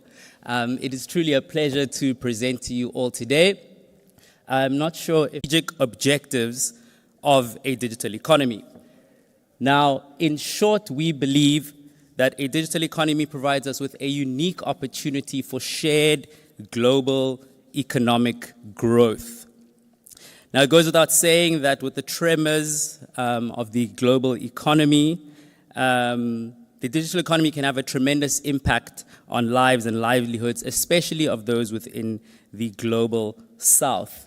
So as you can see at the top, we hope to boost the economy and enhance competitiveness as the traditional economy declines, or at least as the traditional economy doesn't increase at the same rapid pace of the digital economy. So what application, what areas of interest will this digital economy stimulate? We like to think of them as digital industries. So we talk about digital business, digital society, digital government. Now we're already seeing unbelievable developments in smart finance, smart energy, smart agriculture, to name but a few. A digital society would unlock crucial services such as smart healthcare, smart education. And then if we look at digital government, I think e-government is a concept that we're all familiar with today. And the power of unlocking what we call the digital citizen. Now, what key technology components are necessary in the digital economy? At the core of any digital economic strategy must lie infrastructure. Infrastructure, infrastructure, infrastructure. In the traditional economy, we invested heavily in roads, in rail, in ports. Similarly, in the digital economy, we must invest in networking infrastructure, fiber, 5G. We must invest in computing infrastructure. Cloud, data centers are vital. Now, once this infrastructure layer is secured, we can now unleash dynamic technologies such as AI, IoT, blockchain. Last but certainly not least are the enablers. Now, what are the keys to help us unlock the digital economy? Now, one is leadership. There must be an authoritative leading organization with clear management and coordination mechanisms spanning across a multitude of stakeholders and role players. Honorable Minister, we're looking at you. We believe with initiatives such as SA Connect, the plans are there, and we trust in our leadership to guide us as we traverse this digital age. Up next, of course, is finance. Simply put, we need money, and lots of it. There should be innovative incentive plans to stimulate and accelerate the digital economy. Next is talent. We need an abundant pool of skilled digital talent. And this skills development plan must be dynamic enough to keep up with a rapidly changing environment and corresponding market demands. This moves us onto policy and regulation. The rate at which technology is evolving is much faster than the rate at which we formulate policy. We must ensure that governance, especially around data, is up to par. And this is an important point. We must ensure that we have ethical, inclusive, and sustainable policy when it comes to technologies such as AI. Last, of course, is the ecosystem. For any digital economic strategy to have any chance of success, it's going to require open cooperation based on mutual trust and mutual benefit. Earlier, my regional director from public relations spoke about the impact that our technologies have already had on the mining sector. So I'm not going to touch too much on that, as it has been covered before. But what I will bring your attention to is that we've been able to increase operational efficiency by upwards of 25% in some of these 5G-powered mines and decrease security risk by about 15%. Now, I want to bring you to cloud and the importance that cloud will have in taking us forward into the digital economy.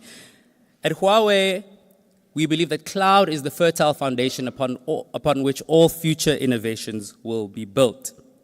So we have been able to empower what we call smart society. We are able to offer online education as a service through our public cloud.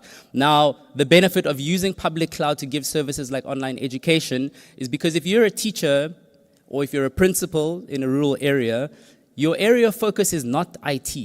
You don't want to be spending extensive amounts of money building IT capacity. What you want is a pay-as-you-go service that allows you to access the computing power that you need as and when you need it. If you don't need it, you don't pay for it. So we've been able to help one of our schools, Anton Lembede Academy, give them this online education platform to enhance the pupils that they are able to reach, pupils that aren't in class. The teachers now have more capacity. And more importantly, they can also do curriculum monitoring through this platform. What is working, what isn't working, and how can we adjust it to suit their needs?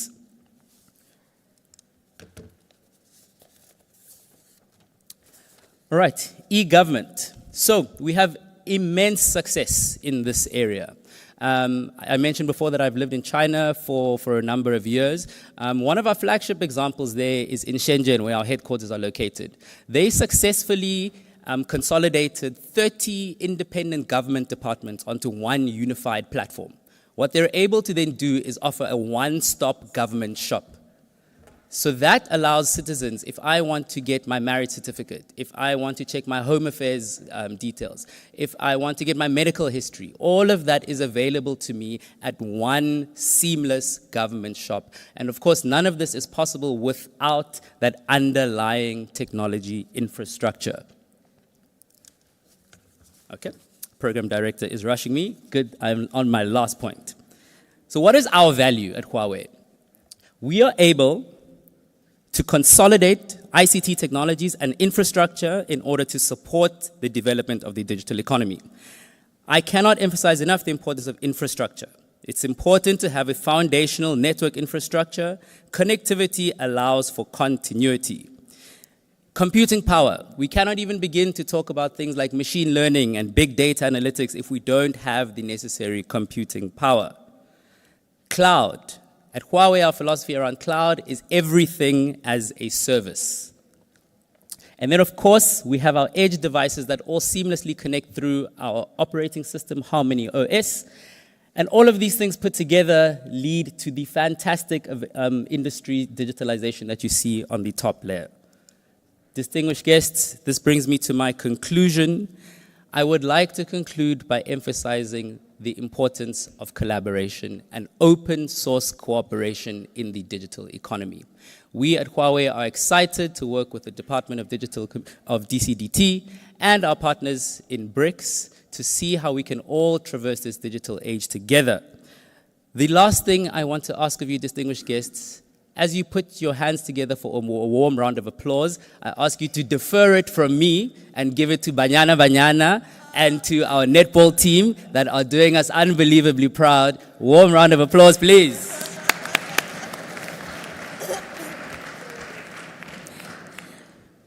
You know that warm round, machine learning is going to manipulate it, and then he will be like, he got a resounding applause. But nonetheless, impressive presentation. Thank you very much. Our last speaker, in terms of panel discussions, I'm happy that we are being joined on the line by Mr. Andrea Nezamavo.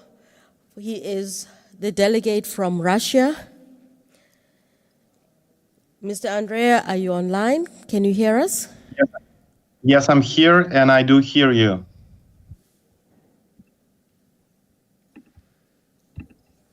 Okay. Can you please? Thank you. We can hear you. Yes. Pleasure to see all of you. I understand that I'm the last, but not least, I hope. And it's a pity that I could not be in person. I understand that we are running out of time. I have a short presentation. It consists of 60 slides. 60. However, I do not have an option to demonstrate it to you. So if you would ask me what a short thesis I would like to propose you is the communication and cooperation on artificial intelligence. And virtually all my presentation, which of course I will not demonstrate to you right now, is dedicated to show you a few ways where we could practically cooperate with you in terms of artificial intelligence. You see now on the screen this this flower with 10 elements. In a nutshell, we would be happy to consider cooperation in terms of business. For example, Sberbank, which I represent, just a short example on the screen, managed to transform their crediting process, and now we credit companies for 7 minutes instead of 12 days. And we would be happy to share the experience about this with any company or any institution that would be interested with this. Another option is how to make AI transformation of the whole nation, of the whole country, because Sberbank has the contract with the Russian government, and we assist in making AI transformation at the national level. So if anyone is interested in this experience, we will be happy to share this experience as well. There are also a few slides in this presentation dedicated to AI in health and some products and solutions that we have for healthcare.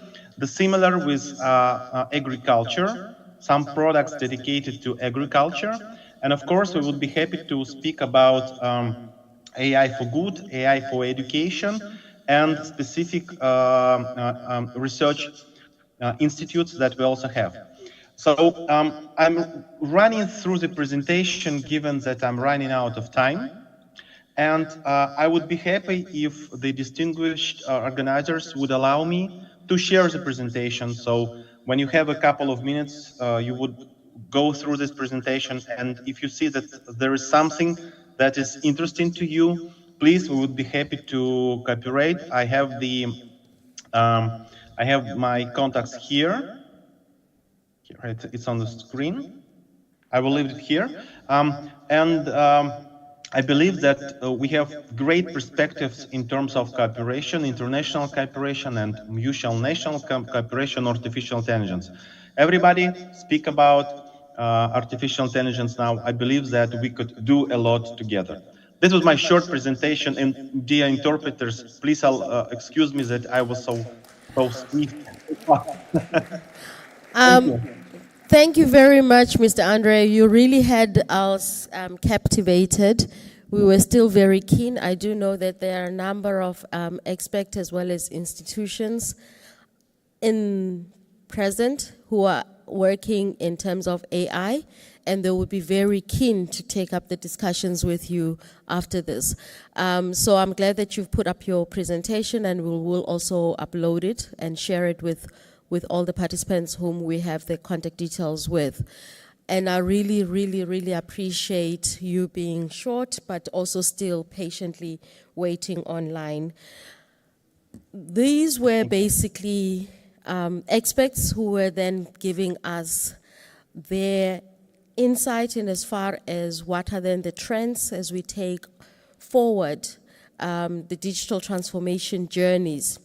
We heard about the fact that we are now in the data economy, and therefore the need for us to ensure that we are online and the issues with regards to online addressing. We also heard in as far as the supply chain processes, and also then the initiatives that are also taking place by the various service providers. We heard from also our sister country in as far as then also the initiatives that are being taken. Because of time, I am then going to allow that we rather utilize lunch as a networking lunch. And if then you'd like to take up further comments or questions, or to engage starting already issues in terms of business to business partnership as well as collaboration, Mr. Lucky Maselela, and then also the other distinguished delegates of my panel, they will be available to sit with you and take you further. So with that, I would like you to please give them a round of applause as they step off. Thank you. As then there's the make the way down. And then I am also going to, at this juncture, like to hand over to my colleague, Mr. Franz Mtombeni, as then we prepare for the one last agenda item before the Honorable Deputy Minister of Communications and Digital Technologies, Mr. Philimo Apulwane, will then give us the closing remarks.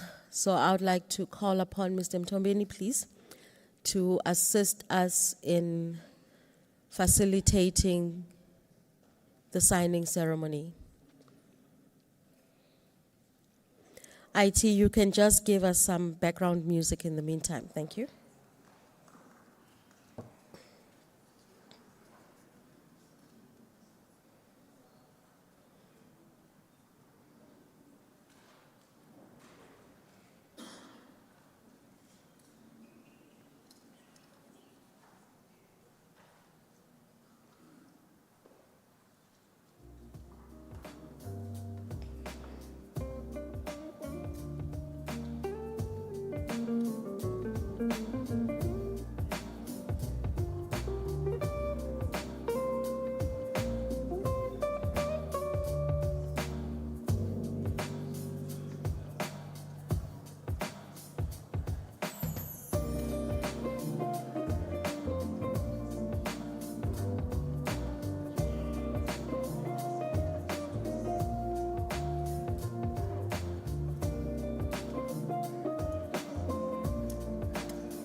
signing ceremony, and then I call the deputy minister to close. Yes, and then we're going to be saying that. I have. What is it about? What is it about? No, one launch. All right. DJ.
Honorable Ministers, to our members of BRICS, we now witness the signing of a partnership addendum to our cooperation contract that we had signed in 2016 with Huawei. And this for us is really to say we want to partner, especially within the BRICS platform. Thank you, DG and the CEO of Huawei.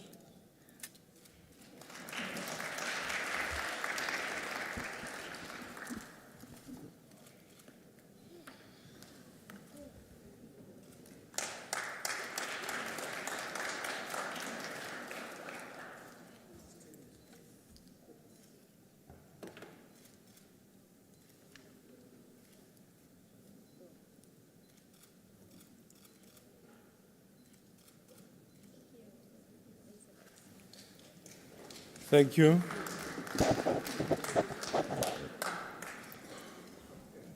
Thank you, DG. Honorable Minister, Your Excellencies, ladies and gentlemen, we have now come to the last item before lunch. We would like to invite His Excellency, the Deputy Minister of the Department of Communications and Digital Technologies, the Honorable Mr. Philip Mapulane, to give the closing remarks. Honorable Deputy.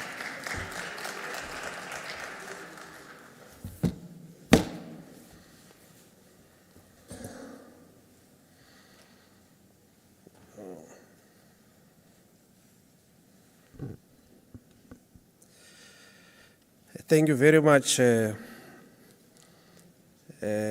Program Director.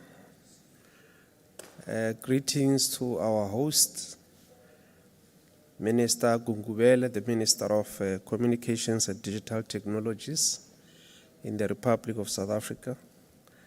Excellencies, Ministers and Vice Ministers from BRICS in absentia, heads of delegations, leaders of big business, state-owned enterprises, SMMEs, startups, ladies and gentlemen, fellow South Africans, good afternoon. It was the visionary leadership of BRICS Ministers of Communications when, during the second BRICS Ministers of Communications meeting in 2016 in Bengaluru, India, they have adopted the BRICS ICT Development Agenda and Action Plan, which identified 6 action plan agendas, including the business-to-business engagement, which we are having today.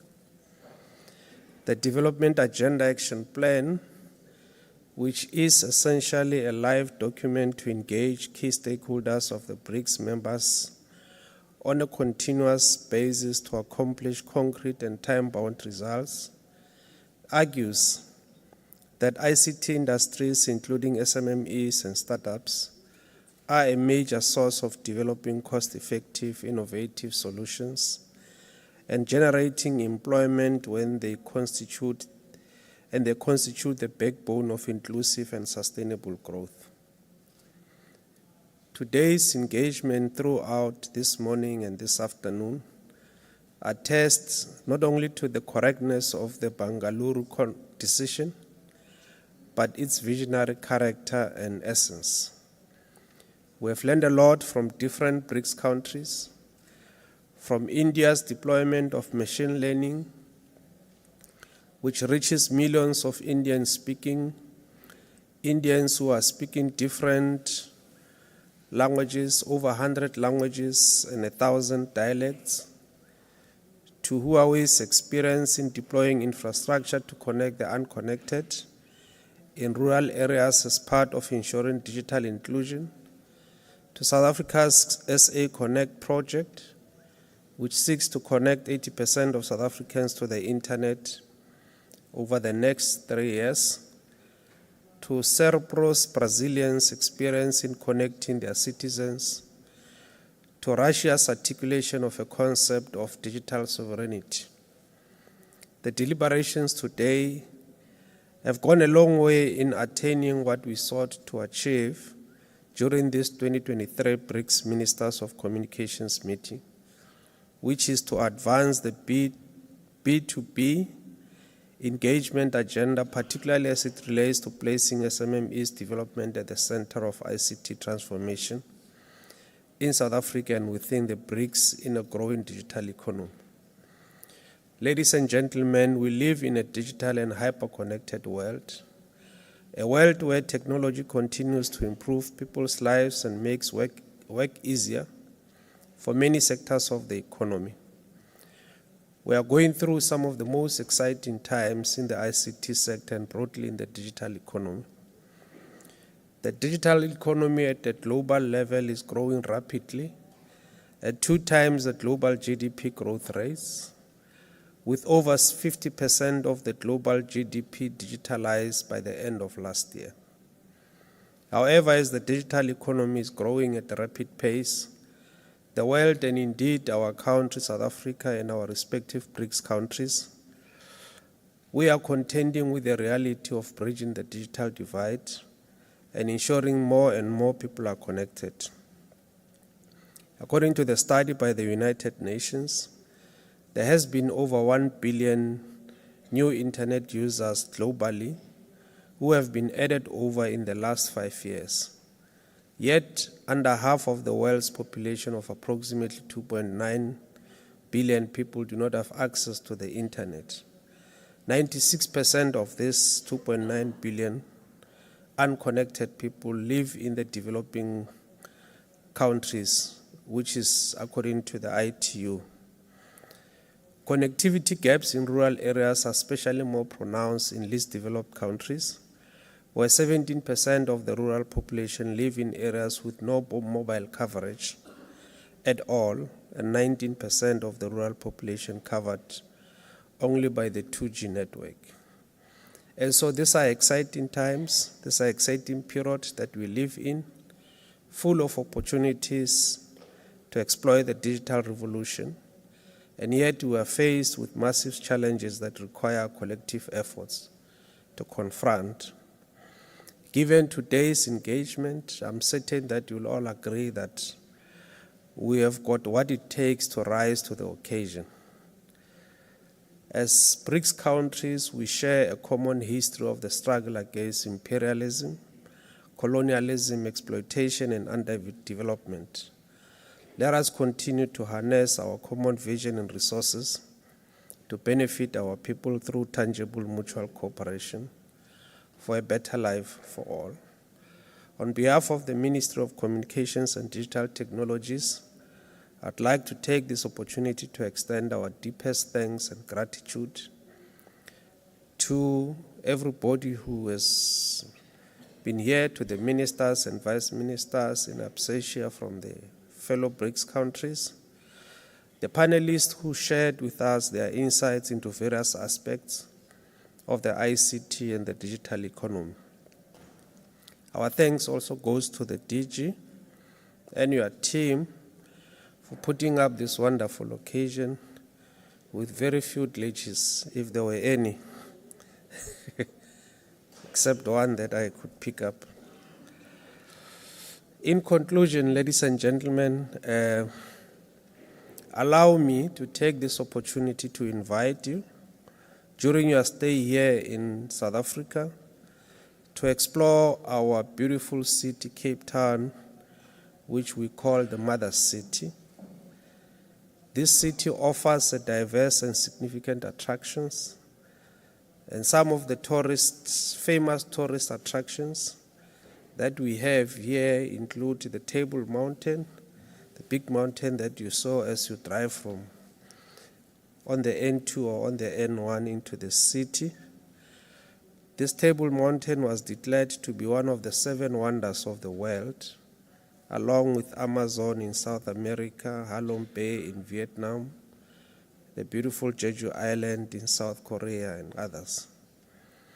I'm advised that there is an excursion tomorrow arranged for the dignitaries to visit Robben Island.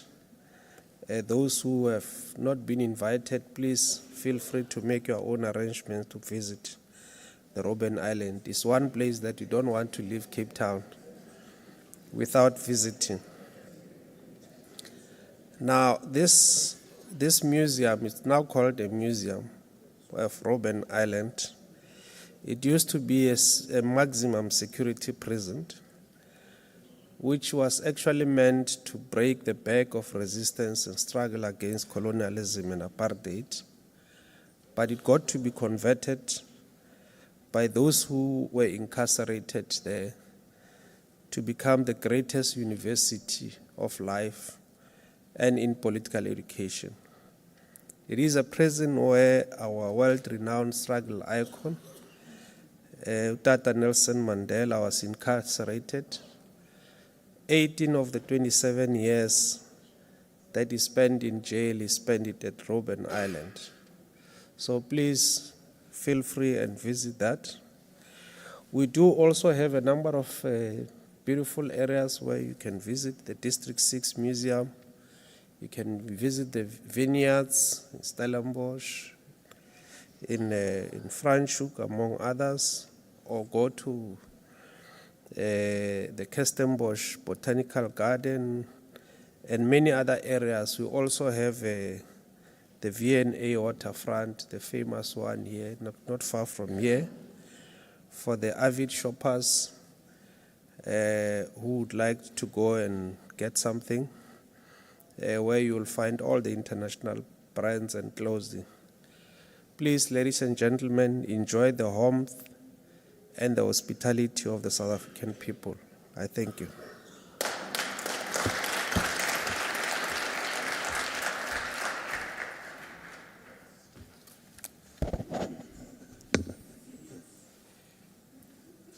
Thank you so much, Deputy Minister, for the wonderful closing remarks and also for selling our country so well to the colleagues here. And ladies and gentlemen, I would also like to thank you for being such a wonderful audience. Just a few announcements to make before we go to lunch. Dinner will be served later on to those colleagues who have been invited and have RSVP'd. Details will be forwarded to them.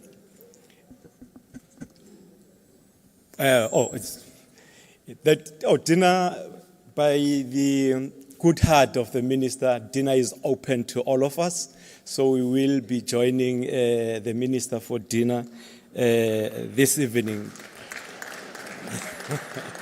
Thank you so much, Minister. And then the Robben Island tour that the Deputy Minister has just alluded to for the colleagues who have RSVP'd here. I don't know whether Minister could also extend that to all of us, but then those colleagues who have been invited, unfortunately, Minister says this one is not inclusive. It's an exclusive one for those who have RSVP'd. But as Deputy Minister has indicated, colleagues can just make the arrangements to go and visit these iconic historical sites. And then the fourth announcement is that we will have a photo opportunity shortly when we leave here, just to our left, next to the BRICS banner. We'll have a family photo and other photo opportunities for people who would like to have photos with our dignitaries. And then the ushers have lost items. If you have lost any item, we are a caring country. We've kept it safe for you. If you've lost any item, you can just check our colleagues who have the South African scarves. They will assist you. Ladies and gentlemen, by that we have come to the end of the program, and you are all invited for lunch just outside. Thank you.